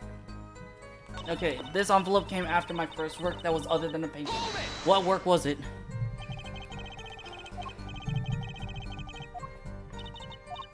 Well, the father had a realization. He noticed my talent extended to making things other than paintings. A letter someone had written, or a fingerprint left upon a cup, or a signature on a document, a seal upon a letter. With a thought, the beginning of a new industry for a dream mission. Creation of items to be used in criminal proceedings. Forging evidence, in other words. Father handled the deal, all of it. I received the stamp that was in that envelope. What do you mean, you received it? Yeah. Did I do something wrong? No, you didn't use that stamp because it was dangerous, correct? Deadly poison on the back. Atropine.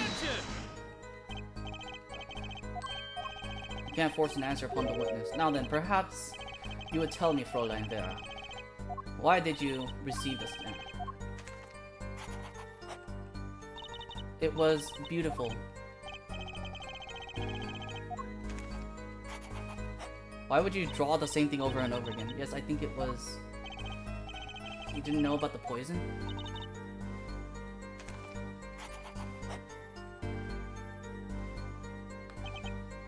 I guess not. So the trap failed by chance, by mistake, thanks to this commemorative stamp. It was after that job we moved to the current studio. Okay.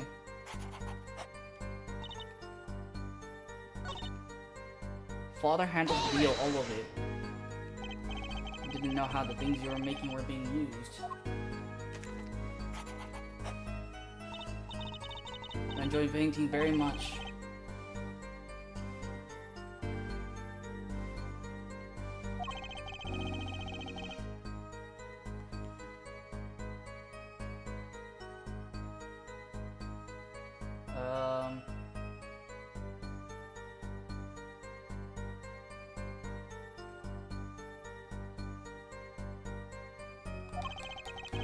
What happened to the papers that were in the envelope. Father signed them and sent them back, I believe.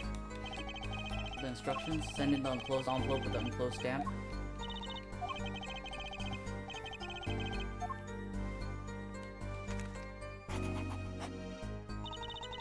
I received the stamp that was in the envelope.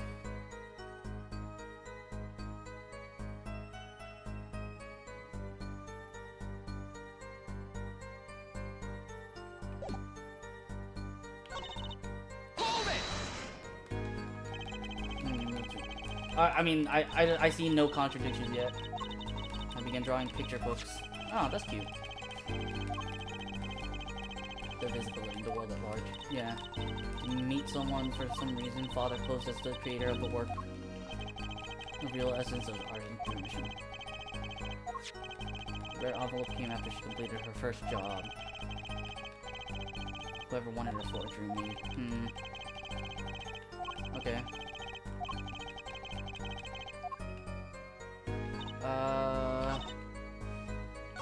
I think this is the only thing I need to press on. The closer they were, the happier Father was. I was happy too. My first painting sold when I was 12. Objection! Yeah, she had no idea what she was doing there. You're not here to defend her for the crime of forgery. True. Yeah, I mean, yeah. Oh, uh-oh. You really didn't know anything, did you? You had no idea how much danger you were in. What is that, even? Commemorative stamp. Yeah, can you tell us more about the stamp? It was very pretty, and more than that, it was a picture of people I liked at the time. Oh, like what?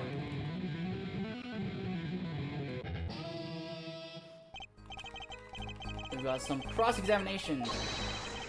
Yeah, please.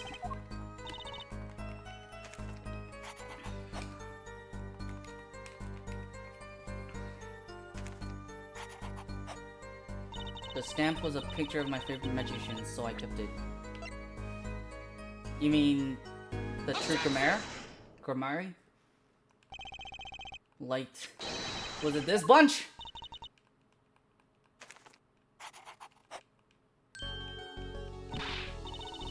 They're not a... I have to wonder why include a commemorative stamp like that in a business letter.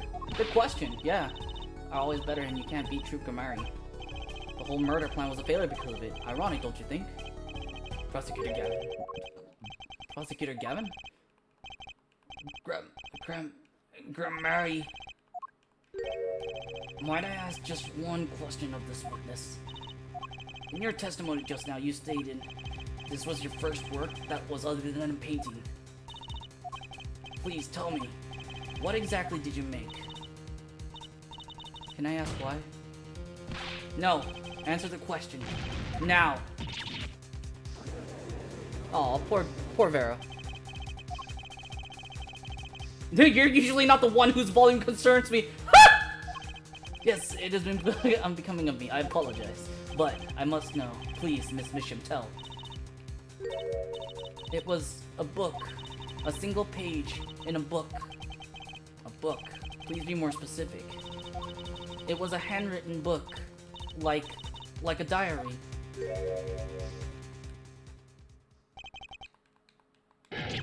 No! I don't... No! I think I know what happened. Chat. I think... Here's what I think. Christoph Gavin hired Vera Misham to make a forged evidence and then gave it to Phoenix. And Christoph told Clavier about it, and Clavier pointed out that that was a forgery, and that's what got Phoenix banned. Miss Misham, this book, was there a picture of a silk hat on the back of the cover? Yes or no? How did you know? This has none. Prosecutor Gavin, the defendant is answering all of your questions. Stop badgering her. He's told you nothing, has he? Your soiled, sullied mentor. Nothing. Sullied who? Phoenix Wright. Who else? He never told you about the trial 7 years ago? About how he came to lose his attorney's badge? It was a certain piece of evidence that decided his fate, you know. A certain diary. On the back, it bore the mark of a silk hat.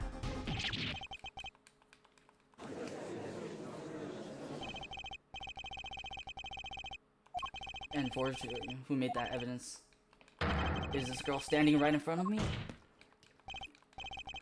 Vera, you must tell us. The evidence you made was used in a trial 7 years ago. Who asked Drew Mission, you, to forge that evidence? For all of our sakes, who was it?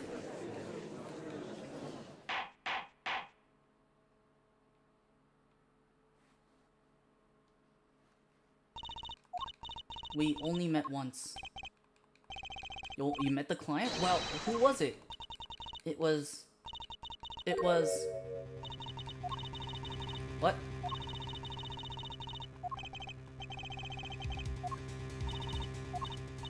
I remember clearly. I remember who gave me the book, the diary. Who was it? She's choking! Oh no, we have a cutscene! Oh no, she's falling! The devil. Oh shit!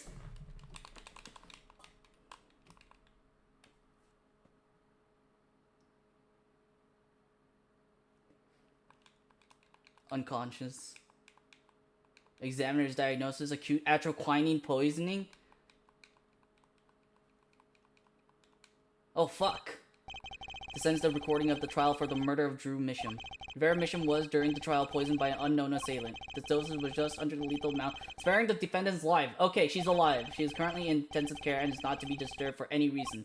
A very simple case, at first glance, until it finally began to show its true colors. Oh my god.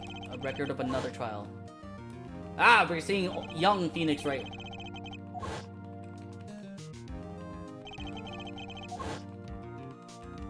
Ah, look, it's young Trucy.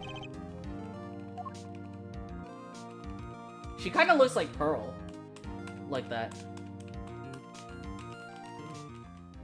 Wait, isn't this the old... Wait, wasn't that music just now the old Phoenix Wright song? Old Phoenix Wright BGM?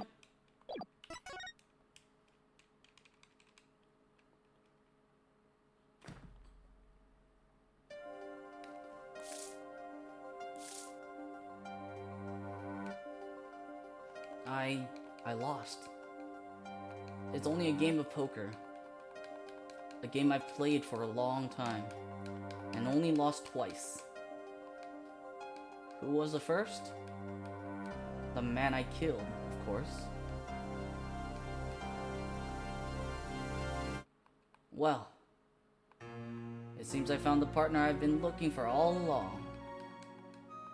Over a game of cards. Why, yes, over a game of cards.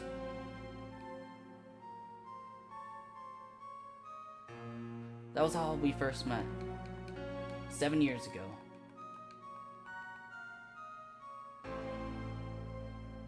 Seven years earlier, Phoenix Wright's final trial.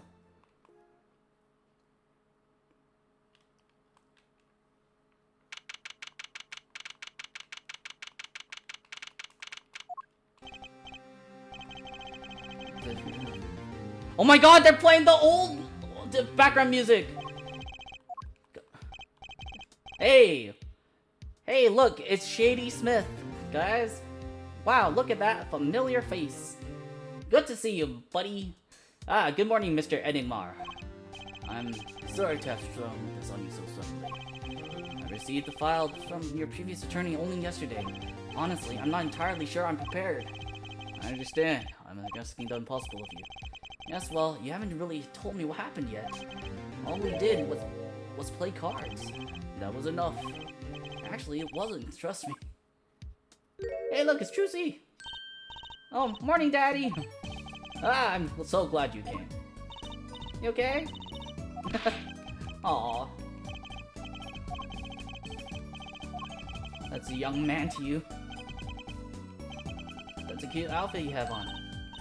My first show's today, after all. Oh, shit. Old boy! Here. Oh, it seems fate's clock will make me wait a little longer. At least only less than 10 swift minutes remain. To all those who have supported me in my life work, I give thanks. Farewell. Magnifique Remary. I know, I just got it over there in the hall. They told me to give it to the old boy in the blue suit with the spiky hair. They said it was really important. A man with 3 years, that's so much. Not from the looks of it. Oh.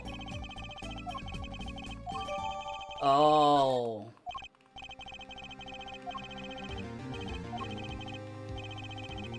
Oh, no. Thoroughbred in the history of the prosecutor's office. I know it's a difficult situation I put you in, but allow me to say one thing. Figured the thingy with the thingy out? I see. Good, that's good to hear, Isaiah.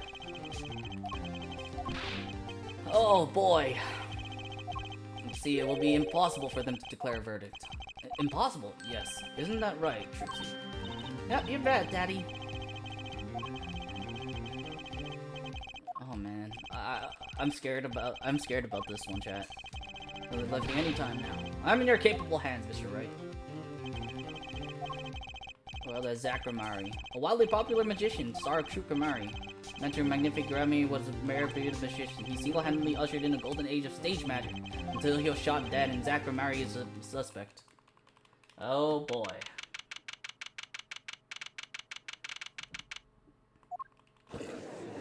Wait, I'll be back in a minute? Alright. The defense is ready, Your Honor. I was just thinking, is this all a bit of a buzzkill, really? What? One of the worst is a trial, yeah? Where are the sweaty palms, the pounding hearts? A Gaviner's concert's got 10 times thrills this gig, Scott. Who are you? Clavier Gavin, I came to get the party started. Really, yeah? Gavin. My bro's more famous in this part of town. Oh. For the mega hit band of Gaviners. You're out of your league, rock boy. Your league, rock boy. True, my debut single, 13 Years Hard Time for Love, went platinum overnight. But that's just a hobby to me compared to this, yeah? Like you're affecting Euro rock antic, by the way. Just getting warm up there, Tony, right? It's a contest to fill us in on the case. Yeah, Achtung, baby. What's his name again? Ah, yes, Detective Gumshoe. Hit it! Detective Gumshoe! Hell yeah! Hey, you were the one who called me up here, sir. Name's Dick Gumshoe. I'm a homicide detective down at the precinct. Detective Gumshoe. Long time no see. Hey, you! Huh? Me? Today's the day, pal. Today I win and you lose. Got confidence in my testimony today, you see?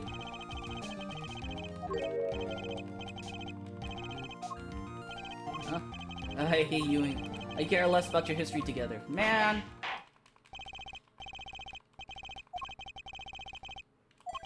It happened 6 days back in a room at the General Hospital. The facts are as simple as they come. Here's a crime scene. That pole is very, very polished. I don't... Just saying. The victim was a patient asleep in the hospital bed. The killer comes in, puts the pistol to his forehead, and bam! Lights out. Them's the facts. Ay, ay. The victim, Magnific Romero, was a very famous man. Yeah, the entire country under his magical spell, as it were. He retired years ago, though. Say the name Magnific to one of my generation, you'd be lucky to get a blank stare. I dare say that True Kamari has made quite a name for themselves. The retired Magnific has been in the hospital for the last year. Was it? A malignant tumor. Something to his liver. The words, he had liver cancer. 3 months left to live. Simple enough, but something's not right. The victim was already climbing a 3-month stairway to heaven. Why not wait for him to knock, knock, knock on heaven's door? Why shoot him? I wouldn't have put it quite so lyrically, but it's true. Why make the effort to commit murder when the victim was about to die? Mentally, the victim had a case of diabetes. He was about to shoot up with insulin when he was shot with a pistol. The syringe was found at the crime scene. And cancer. As much as it pains me to say it, the victim was clearly at the end of his life. Oh, my god. I believe the question before us is clear. Why did the killer have to... Dying man, what reason could he have had? Alright, give us the circumstances, chat. Not chat. Gumshoe. Actually, the victim kind of ordered the defendant to do him in. A few days before it happened, the victim sent a letter ordering his own murder. The defendant did what was asked of him and shot the old man in the forehead. But the bullet was fired from the pistol found at the scene, no doubt about it, and the pistol definitely belonged to the old man, sir. Oh, shit. What, you're saying that the victim ordered his own shooting? Yep, I guess. To my beloved student, Zach, to you I trust the task of lowering my life's curtain. Come on the 13th. What? I wasn't ready. Finish reading.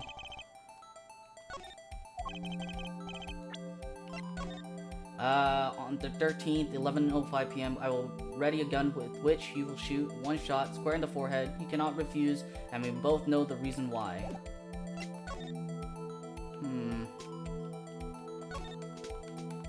I always hated getting shots. I guess Magnifi was giving himself the insulin shots. There's no way I could do that. Wait, if Magnifi uses to inject his insulin, why are there no traces of it having been used? Something to keep in mind. Malignant tumor in liver has progressed to the final stage with no hope of recovery. Patient has 3 months to live. Patient has chronic diabetes, requires regular insulin. This notebook page is my downfall. Loss of blood from bullet wound, malignant tumor found on victim's liver. Crime scene photo. There's a bullet in the clown's head too. Well, look, is such a thing that really cause one to pull a trigger, I wonder? I believe the answer to that question can be found at the end of the letter. You cannot refuse, and we both know the reason why. Unfortunately, even the defendant won't say a peep about that bit, sir. One thing bothers me about this. Why didn't he just say 11? Why have him come at 11:05 without some specific reason? The devil's in the details, Air Attorney. Turns out there was every night for half an hour. Starting at 11, the victim, Magnifique Romari, was given an IV. There is an instant picture to the side of the bed. At 11, a doctor would come in to set up the IV. 30 minutes later, he would come back for the empty bag. This happened every night without fail. I see. To me, without chance of a timely interruption during his IV. I see.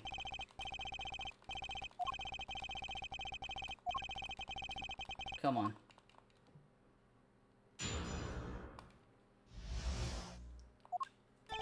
Actually, the victim kind of ordered the defendant to do him. Okay, hold on. Let me save. A few days before it happened, the victim sent a letter ordering his own murder. The defendant did what I was asking him, shut the woman. And the bullet was fired from... Wrong gangster. What the hell am I supposed to press on that?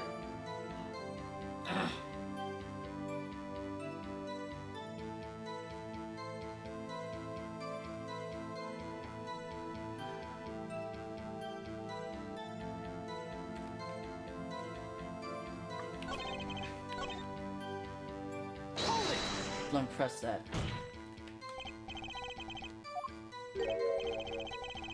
I want people to do your thinking for you, pal.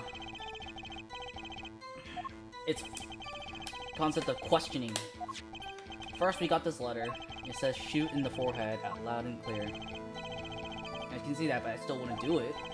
You need to grow yourself a backbone, pal. Yeah, you failed to grasp the concept of shooting people is bad, detective. We also found the defendant's pistol at the scene. Okay. Traces of gunpowder residue shows that it has been fired recently.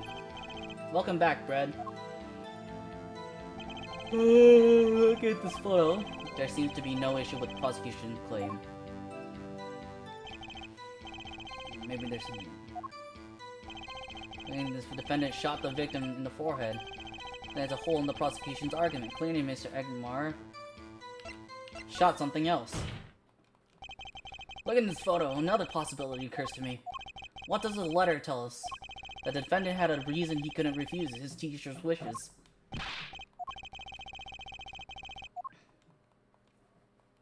Oh, the defense disagrees. You see, the defendant had another choice he could make. With this photo? Yeah. I can prove he had a choice, yes. Fired, looked like it was ordered, but he didn't shoot the victim's forehead. If he didn't shoot the victim's forehead, what did the victim shoot? The clown doll? Take a closer look, see? It's been shot in the forehead too, see? Yes, and a hole in the prosecution's claim. Objection! Ha! And I suppose you have a reason as to why he shoot the clown doll. He didn't just shoot the doll, he shot the doll's forehead. His forehead. Ah! Let's read the orders once more, shall we? You will shoot one shot square in the forehead, which is exactly what he did. He shot the clown doll square in the forehead.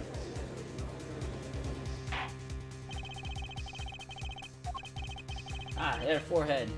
That hole in the clown's forehead. It definitely looks like it was shot. Investigate the matter. Yeah. I admit, I'm impressed, but I expected nothing less. Still, this doesn't mean he didn't shoot the victim. Objection! Perhaps he did have to shoot a forehead, as ordered, but the letter says nothing about whose forehead. This was the only way he had to follow his orders without taking a life. Bullet hole in the cloud's forehead doesn't demand an explanation. It alone does not prove the defendant's innocence. You cannot say for sure the defendant didn't shoot the victim. How sad it is to see the mighty fall. See the novice's overconfidence. Doesn't realize just how big this little hole is going to get. Ayya. So what if he shot the clown? He still shot the victim, pal. What do you mean by that?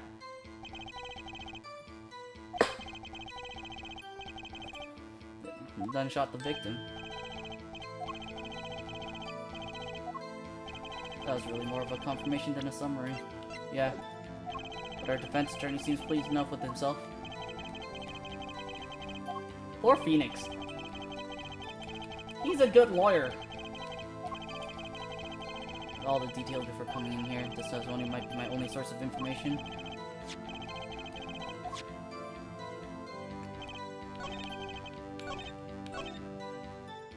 How do you know that?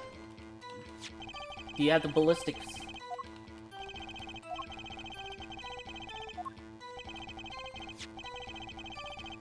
Bullet fired from this gun, rifling marks on bullets were a perfect match. Okay. You verified the murder weapon, in other words. You bet we did. Why are... Oh, Sen. You never heard of Zack and Valent's quick draw shoot 'em? Nope, one of the defendant's specialties. Wait, isn't that girl... Isn't she, La Mirror? Zack and Valent stand on either side of a girl. That's La Mirror. And then they shoot, but the bullets don't hit her. They hit everything else on stage. It's one of the pistols they used in the show. Got a great design, huh? The kids love it. Throwing the police because of that pistol, I hear. You know, that's explains a lot about the police force. Bruh, stopped doing that act a while ago. The old man held that pistol ever since. Wait, what happened? Let's see the pistol. A stage pistol for magic shows, but can fire real bullets. Only hold one round. By the way, the pistol's firing chamber is empty. Shows traces of having been fired recently. Any fingerprints found on the gun? Unfortunately, no. Forrest defendant known for wearing gloves. We might say that lack of fingerprints is in fact a fingerprint of its own. Okay.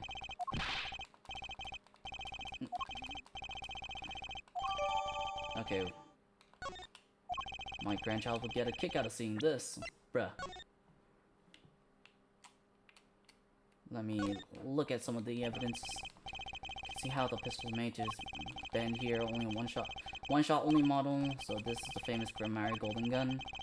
Pretending they had one of these. I wonder if they pretended to miss their targets too.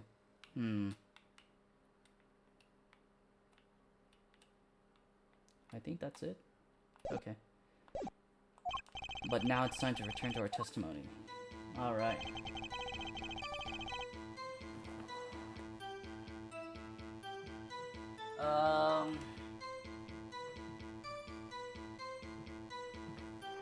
So what if he shot the clown? He still shot the victim, pal. I mean, he would have to reload.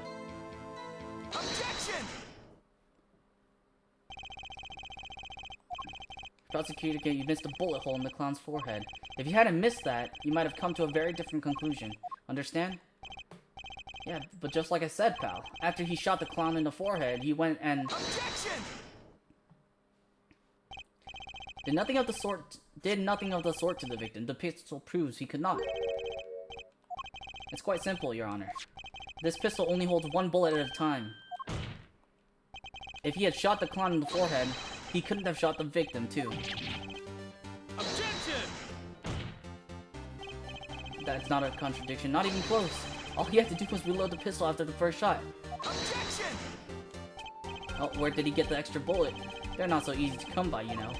Claim that the defendant had one ready, then prove to us how he got it. I had a feeling this wasn't over yet. No, this party's just getting started.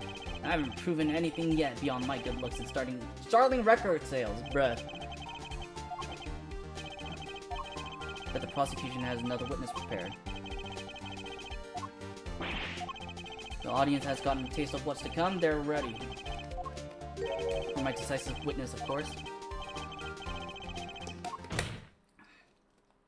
That it was Zach Grimari who shot the victim in the forehead. Oh no. His objections are weird? I know, it kind of sounds different.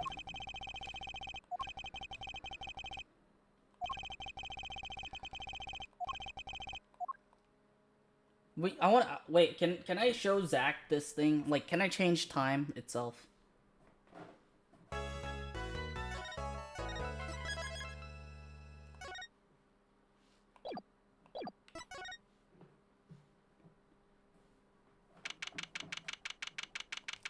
Okay. I think... Just again, I was hoping you could tell me a bit more about what happened, actually. You discovered the truth for yourself. I was thinking of you, you know. And you thinking of more talking. What really happened? The way your eyes gleam. Mr. Wright, you'll scare Trucy. You have seen the problem yourself, the letter. The one shot in the forehead. And the reason he speaks of. I cannot deny my mentor's wishes, if it meant my own death. It's something I will not say for now, at least. I've done many things in my life, some well, some poorly, but this is a cross we must bear alone to our graves. Do you know about the night of the incident? Yes. Of course, I had no intention of shooting my mentor. I snuck into his room that night at the appointed time. Upon his bedside table, 2 pistols. 2. One I had used on stage, and the one that had been used by my partner, Valent.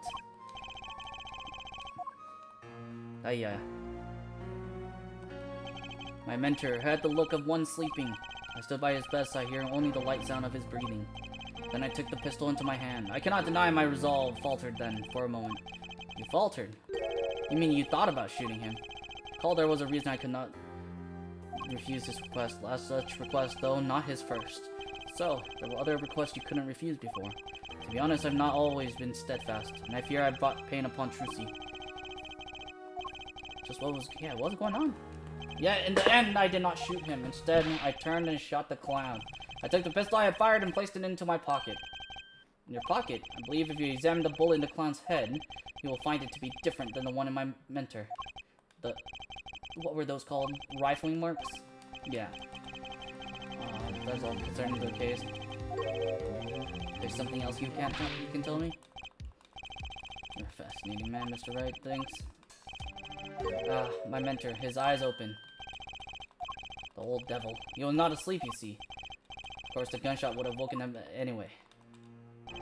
There we had our last discussion as mentor and pupil. It was not a long discussion. Maybe 5-10 minutes or so. What did you talk about? Did not just tell you. It does not concern this case. It does. It actually does.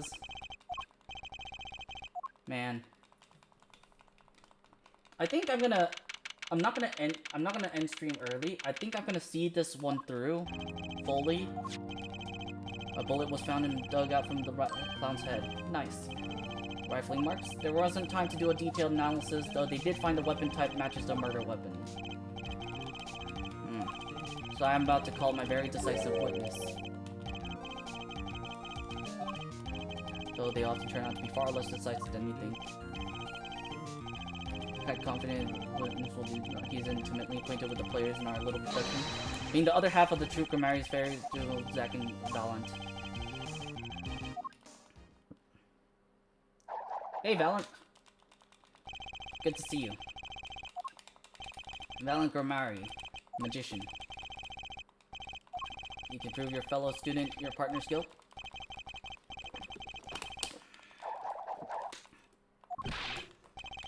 Shooting took place in that hospital after 11 o'clock at night. If you're a witness, doesn't that mean you were there that late? Yes. You see, several days before the crime, my witness received this. It's a different one. Phoenix young Phoenix? Or young Valent? Or young Clavier? Or young Trucy, even. Surely not the same thing. You should see for yourself. 11:20. No, Valent? Ah. They look exactly the same to me. At 11:20, huh. You mean I'm just having trouble envisioning a man who would ask his students to kill him.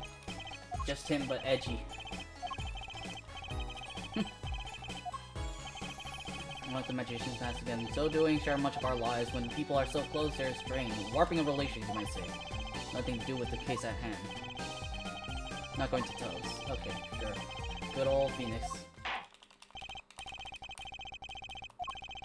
Defendant Zack Grimari stands accused. Tell us why. For where he walks, the red rose is rising hymns to the miracle that is magic. Bruh, stop with the alliteration. Could just as clearly point to you as the suspect. The letter, the murder weapon, and now the 2 bullets found at the scene. The only difference seems to be the designated time. Every magician knows timing is everything. Now it's time to get this party fired up. Okay, what's your testimony? A visit hot at the time Magnific requested the small gunpowder hung in the room, and my mentor had taken his final bow. My fellow student might have received that same instructions. He had to deal with the dead is still a deal. That sweet kiss I gave to the clown.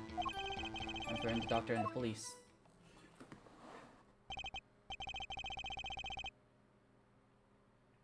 Okay.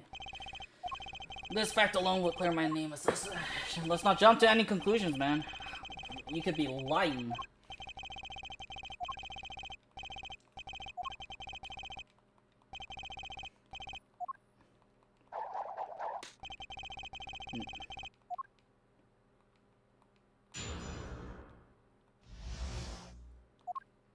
That night, I visited the hospital and time gunpowder hung in the room, and my mentor had taken by a bow. I did not imagine my fellow student. Deal with the dead is still a deal. That's sweet kiss. So you're saying that you shot it? Shot the clown.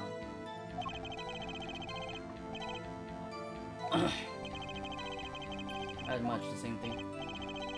Didn't shoot the clown, committed the murder. I better, yeah.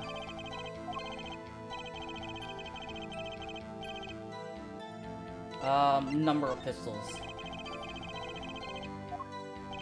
By which you mean what, precisely? 2 pistols were used in Zack Valent quick draw shooting, correct? 1 for each of you. Only one of my old friends sat in the hospital room that night.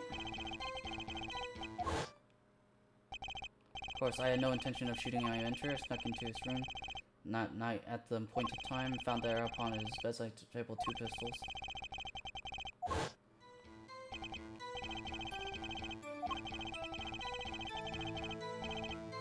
Wait, so you picked up that pistol and fired it? Wait, didn't they say the rifling mark?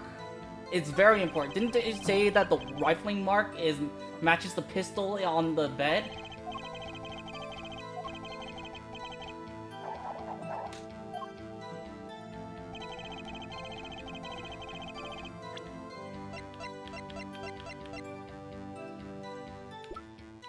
Objection! According to the defendant, Zack Grimari, when he entered the room, there were 2 pistols on that table. The pistol he used to shoot the clown in the forehead, then he left with it in his pocket. course, this is what he would say. Unlike the hapless clown, he must assume our defendant has some brains in his head. Well, what about Mr. Valent has told us? You see, there's something about his testimony that doesn't make sense. I was there and shot the clown. That's your story, at least. But the rifling marks tell us a very different story, Mr. Valent. Call what Prosecutor Gavin told us. We compared the bullet taken from the victim's skull with the bullet fired from his gun. The rifling marks on the bullets were a perfect match. Valent, if you fired this pistol, then you shot the victim in the forehead.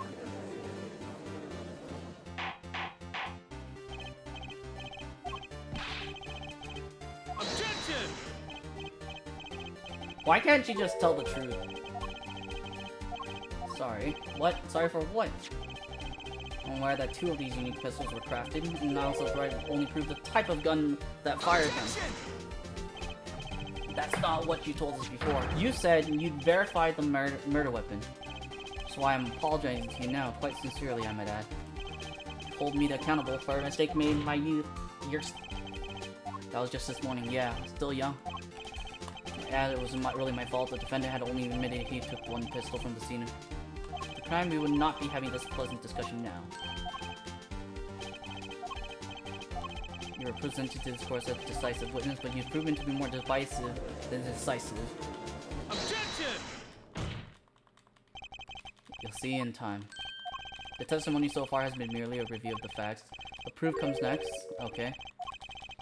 Under the hospital room, the victim had already been shot, as next testimony will prove. Bruh. Who shot whom? I arrived in the hospital room at the appointed time, which is say 11:20. After discovering the body, I fulfilled my obligation and called the doctor. Doctor examined the body before the police arrived. He was quite clear about the time of death, 11:10 p.m. And the one in the room at the time was my partner, not me. Ah.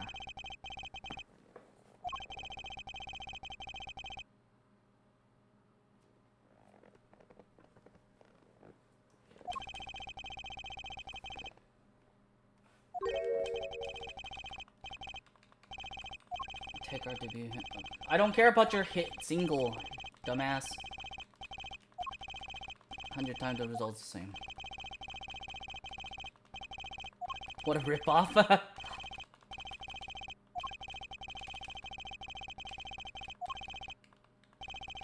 And more that we're dealing with rather precise times. Okay. It's like one of those guys that keep selling you their DVDs. Yeah.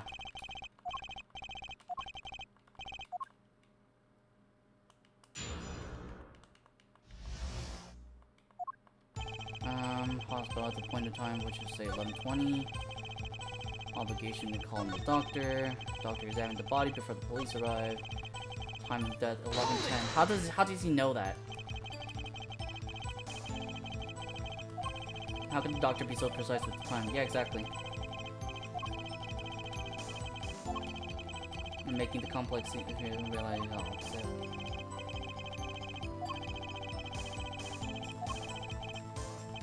The IV the victim was taking. Recall what we heard earlier about the victim magnific breath. Mari, the IV drip for 30 minutes. Now look a little closer. Follow the tube down from the back to the end. The needle's been removed. Fell out when he was shot. I don't think that happens normally. I don't think it just falls out when you get shot. Especially since it's a fucking needle!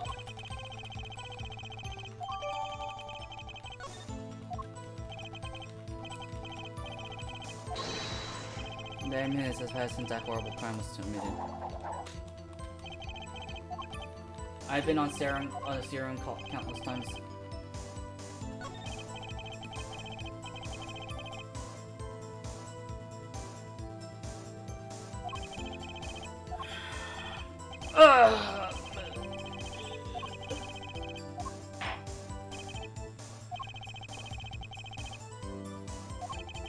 The most magical thing of all is the truth. Bruh. Not eternal, the remaining Ivy proves your innocence. When first I entered, my stench of gunpowder assailed me. Next, the mark of death upon my mentor's forehead. Left arm did I spy a rose drooping and wilted, its thorn the discarded ivy needle. It wasn't. Well, if I knew, I guess. But even that's far-fetched and they only used for children. Exactly.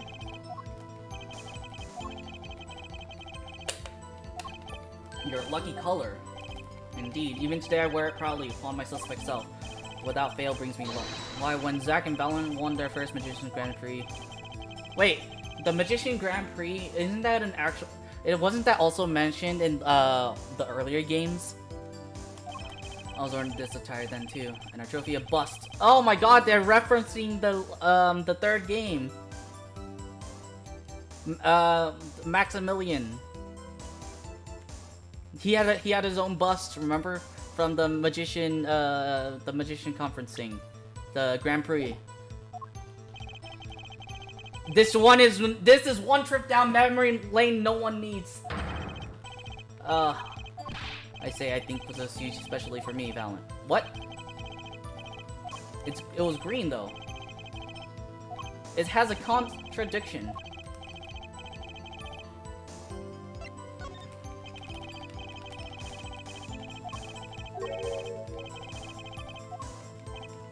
I'm afraid you've lost me.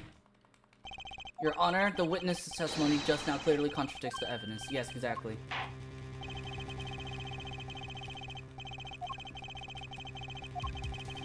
Put this later accusation well based. Where's your evidence? In this picture. The photo of the crime scene? Yeah. Tell us just where the contradiction is? Fine. But I can't promise anything in black and white. What in this photo contradicts the witness's testimony? Are you colorblind? This is green, my dude. Valen Grimari, let's get one thing straight about your lucky color. It's yellow, yes?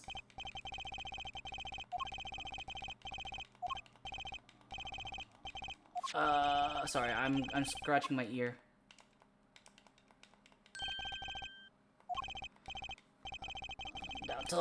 What do your elderly eyes spy?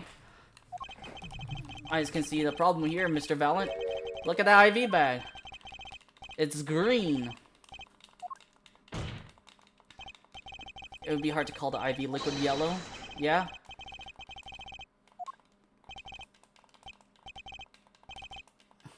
I'm evil. Alaka, no! Oh look, there's bunnies and rabbit and... bird. Objection! This is some kind of mistake. Your witness is a mistake. Yeah, exactly. The harder they fall, the greener they are. Valen Grimari has reminded us several times, your lucky color is yellow, but the ivy is clearly not yellow. So in the Ruffle stream, and it was Baby Shark. No! Bruh. To think, you almost had me. So your true color is now Ace Attorney Phoenix, right? What? As far as this court can tell, the witness testimony does contradict the evidence. Contradiction. One that I shall be pleased to hand right back to Mr. Wright. What?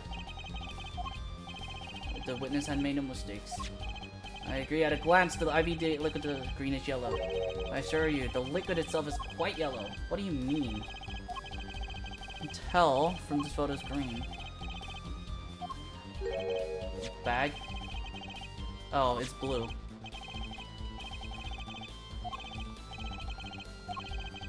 The yellow and blue bag, you get green. Is the liquid's true color. Objection! There's no substitute for experience, Prosecutor Gavin. I may tell a good tale, but you've just proven something rather grave. For you, that is. The liquid in IV is yellow, yes? But how did this witness know that? It's quite unnatural when you think about it. You did think about it, didn't you? Your Honor, the defense requested an explanation from the witness. At the scene of the crime, the IV liquid appears to be green, so let me ask, how did the witness know the IV liquid was actually yellow? Alakazam. OMG. Yeah. Why are you shedding so much, cat? You know the color of the liquid IV. So I'm sure it means something, but what? I can think of only one possibility, Your Honor. Grimari has to specify the liquid's yellow because he'd seen it before.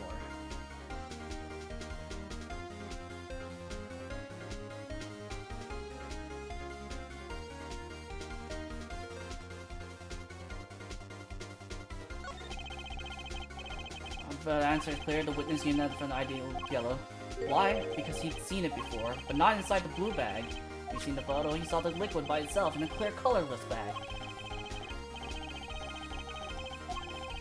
Why would he know if he didn't work at a hospital? Objection! So what if he knew the ID thing? But he said that he just got there. Proving the time of death. A 30-minute hourglass with 20 minutes worth of stand remaining. Your claim, Prosecutor Gavin. However, there's a critical difference between an hourglass and an IV bag. I mean, there's that too. Your Honor, no. Unlike the sands through an hourglass, IV liquid enters the patient's body, at which point, like magic, it disappears. However, what if the amount of IV liquid had increased? You couldn't tell, could you? After all, there's no way of knowing how much went in. Objection! You're saying the witness watered down the victim's IV bag? Not with water, but with IV liquid. That's how you knew the IV liquid was yellow. You have so much fur shedding. Safety concerns something. Objection! Hold on, sorry. There's like quite a lot of fur around me right now. I need to like brush up. Oh shit. Some difficult pouring IV liquid into the bag. What if it was a syringe?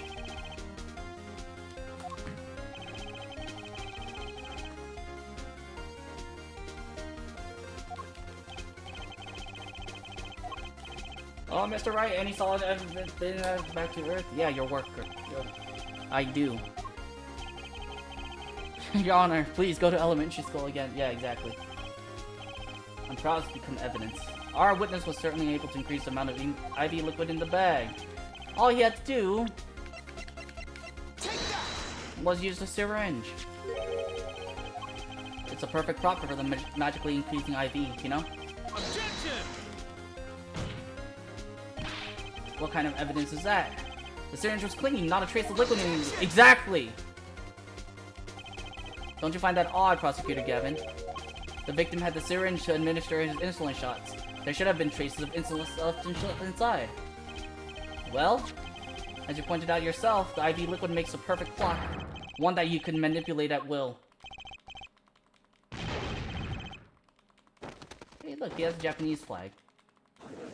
And a Russian flag, and an American flag. I think I saw an Indian flag.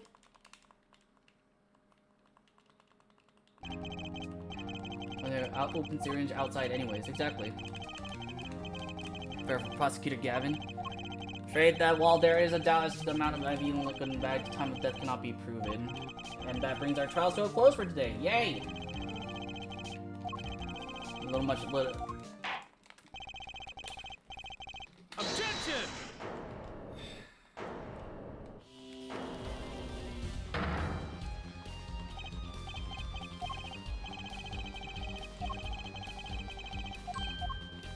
A word to the wise, underestimate the young and they'll sweep your feet up from under you in a way you never ever expected. I know exactly what you're thinking.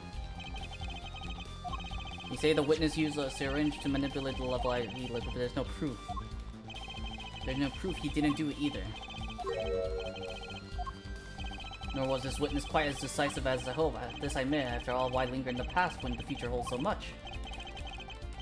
I have another way to prove my case. With evidence, no less. This is the victim Magnifique Mary's diary. Hospital Magnifique began writing his memoirs, the same story of his birth, his starting the debut, and meeting his disciples. Intended for the last chapter to end quite appropriately with his death. That book doesn't say what the reason was it? Why his disciple couldn't receive his last request? It does not? Okay. It's on the last page. Apparently, the victim wrote in his journal that night, even after the IV had begun at 11 PM. Let's read it, shall we? IV is in, maybe the last. I leave the rest to them. The first should come soon. The journal may hear. So long that it bends on his hand, I'll lay down this pen. Okay. And then we get trapped. Maybe go on. Not long that depends on his hand, of course by his. First for our defendant, Zachary. The first scheduled visitor after all, but look at what he said before that. May hear or may go on, but not long. They're right again. That is, if Zachary didn't pull the trigger. Well, we don't know. Go on. It ends, but it's ripped. We don't know that. We don't know. Certain that Magnifique wrote there's a mistake in his handwriting. According to this, Magnifique did intend to continue his diary, which plainly it did. One pulled the trigger was the first visitor.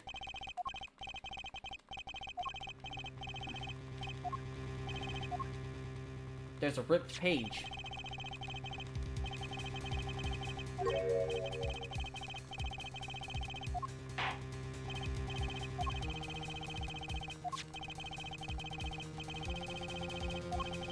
Diary is something like this. Oh no, don't!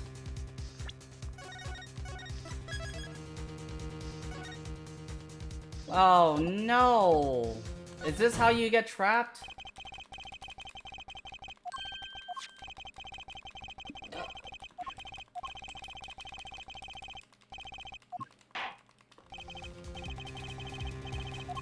Incidentally, don't even think of showing us this diary I've just shown the court. What? Why? I hope you have something a little more decisive. This is how... So this is 7 years ago, Bread. So, 7 years ago...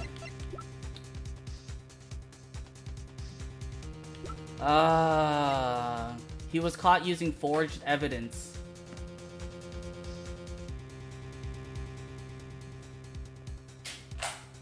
I mean, this is part of the story, so I have to. Gumby, what are you doing? A page has clearly been ripped out. That's just so it happens I have here what I believe. Thank you so much for following. Link 101234. I appreciate welcome to the Netflix condo. I hope you have a grip. Thanks for the welcome to the Netflix condo. I hope you have a great nap. Yeah. Continuation of the victim's diary. And then that is a forgery, and then he gets hit with that's a forgery. Note the torn edge on the edge. Perfect match with the torn remains of the last page in Magnifique's diary. Would you care to explain what all this means, attorney? Okay, continued after his first visitor came, which means that the victim was still alive after Zachary left. No one to take his life but the second visitor. Valangramari. Wait, but then how are they friends? Matches of that on the pages. If Phoenix Wright accused Valangramari of murder, then how does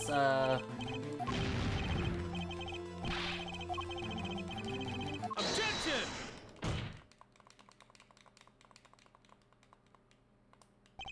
Finally, you just couldn't resist, could you, Eric? Presenting forged, Judge. Might I request you put the current cross-examination on hold? The prosecution would like to call a new witness. I ask only to put it on hold, please. No murder too. Exactly.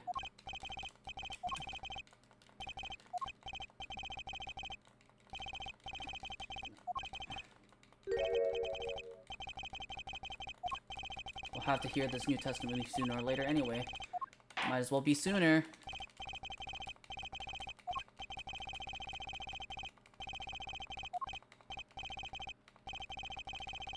And then he's gonna show Vera Misham. Or Drew Misham. It was too obvious. You must have known. I should have known it was a bad sign all around. Oh, it's Drew Misham.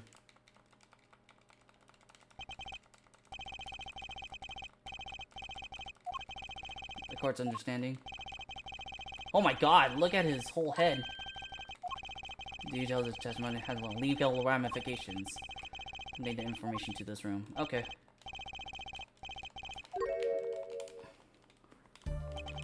Ah, yes.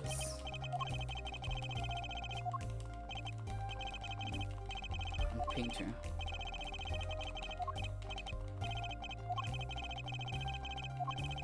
Mr. Misham, do you know what this is? Oh, yeah. I know it well. Oh yeah. I mean, I made it. You what? You made it?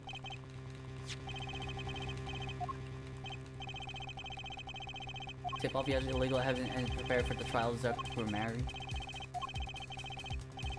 Found this witness. Painter of the world at large, Drew Misham has another side. You might say he is skilled in making perfect reproduction of certain things.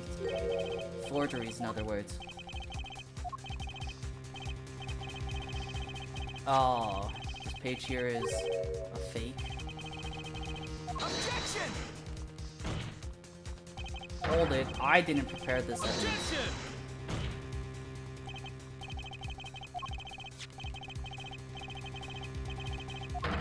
After all, it was you who presented this evidence to us, Phoenix, right? Oh.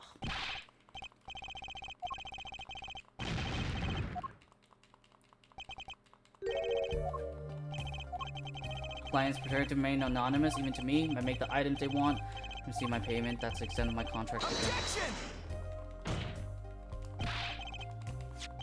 There's no proof this is a fake. Just this sort of problem, I always put a special mark on my works. I say without a doubt, this is mine.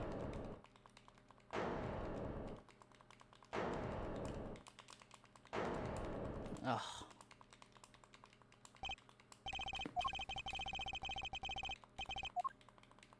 Oh my god. Careless of me, that's all I can say.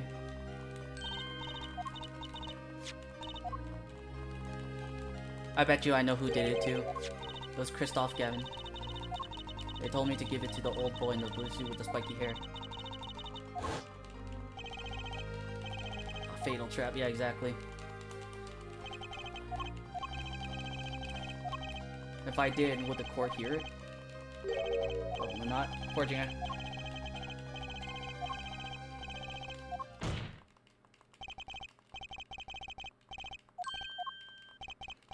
What kind of defendant relies on forged evidence is quite clear. A guilty one. Objection!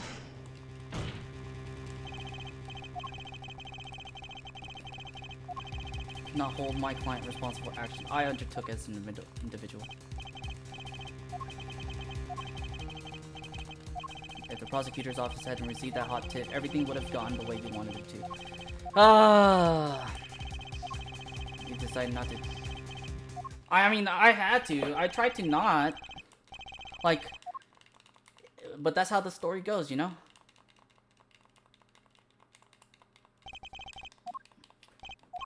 Could I ask your name? I've seen and studied many people, but none like you. I'll remember you, Mr. Wright. Last I checked, he was broke.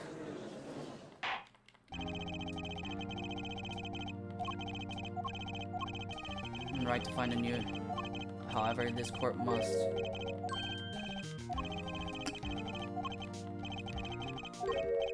Cannot declare me guilty. It is impossible. I'm afraid the defendant is quite mistaken. I will certainly have. Except, tell me, how do you plan on announcing your verdict when your defendant does not exist? What? Talking. About this!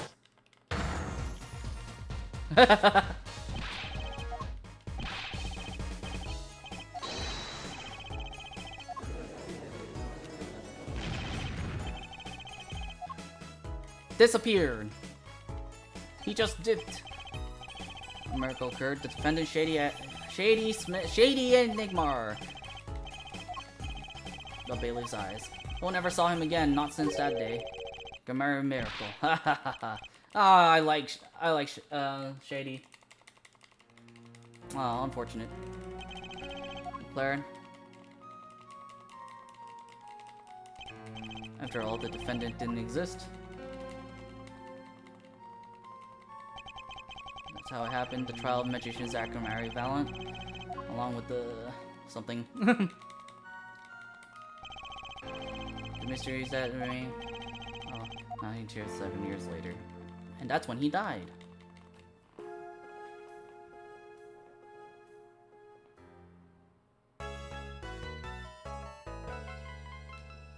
Alright, I think we're almost done with this game, chat. So I guess I will keep going.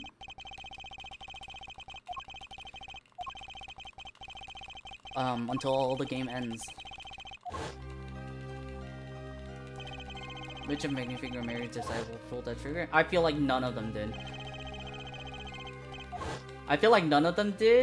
And instead, what happened is Magnific shot himself. Left behind. And Valiant just tried to make it seem like he killed him. Oh right, I forgot. The Mason system was the whole time. Pass lots of these 4 keys to unlocking the truth.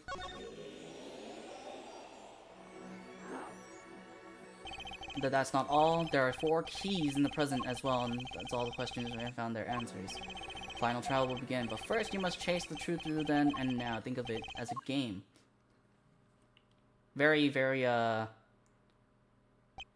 shit, I, Phoenix Wright, will be your guide through this game. That terrible trial saw me present forged evidence. It ended half-finished when the defendant vanished. Came to me after that. As your investigation proceeds, the answer will become clear. Oh, and one more thing. There is something I must tell you. As Apollo Justice has this bracelet, so too do I have my own weapon of sorts. My Magatama. What does it do, you ask? That I would have you see for yourself. Well now, shall we begin? Use LB and RB to jump between the past and present. Let's begin 7 years ago, in the past. It is right after my last trial came to an abrupt end. Now that you know the game, let's play. Alright, do you guys want to put it on hold until next week? I feel like this is gonna take a long time. A long-ass time. Yeah, I feel like this is gonna take a long-ass time. I want to save it for next week, where, actually, it could be tomorrow. It could be, we could do it tomorrow or next week.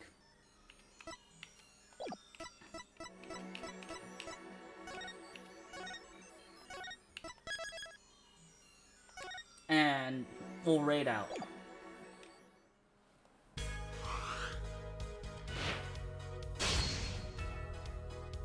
Alright.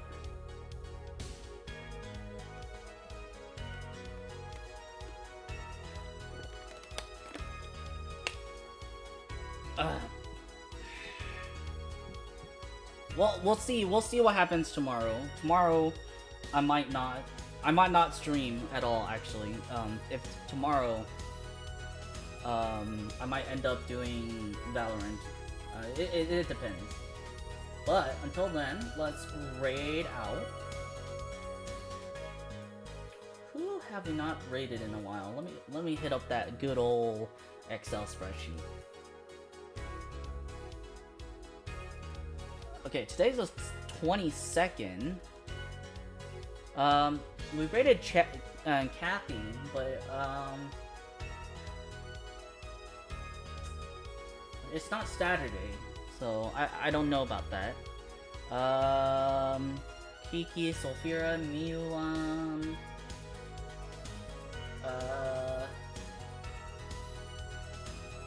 You know, let's find someone. Wait, I wonder if anyone else is playing Ace Attorney today. Oh.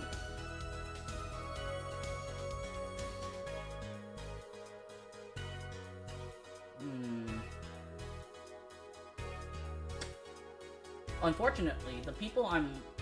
Wait, what am I doing? I should be looking for Ace Attorney. I should look for, I should look for Phoenix Wright.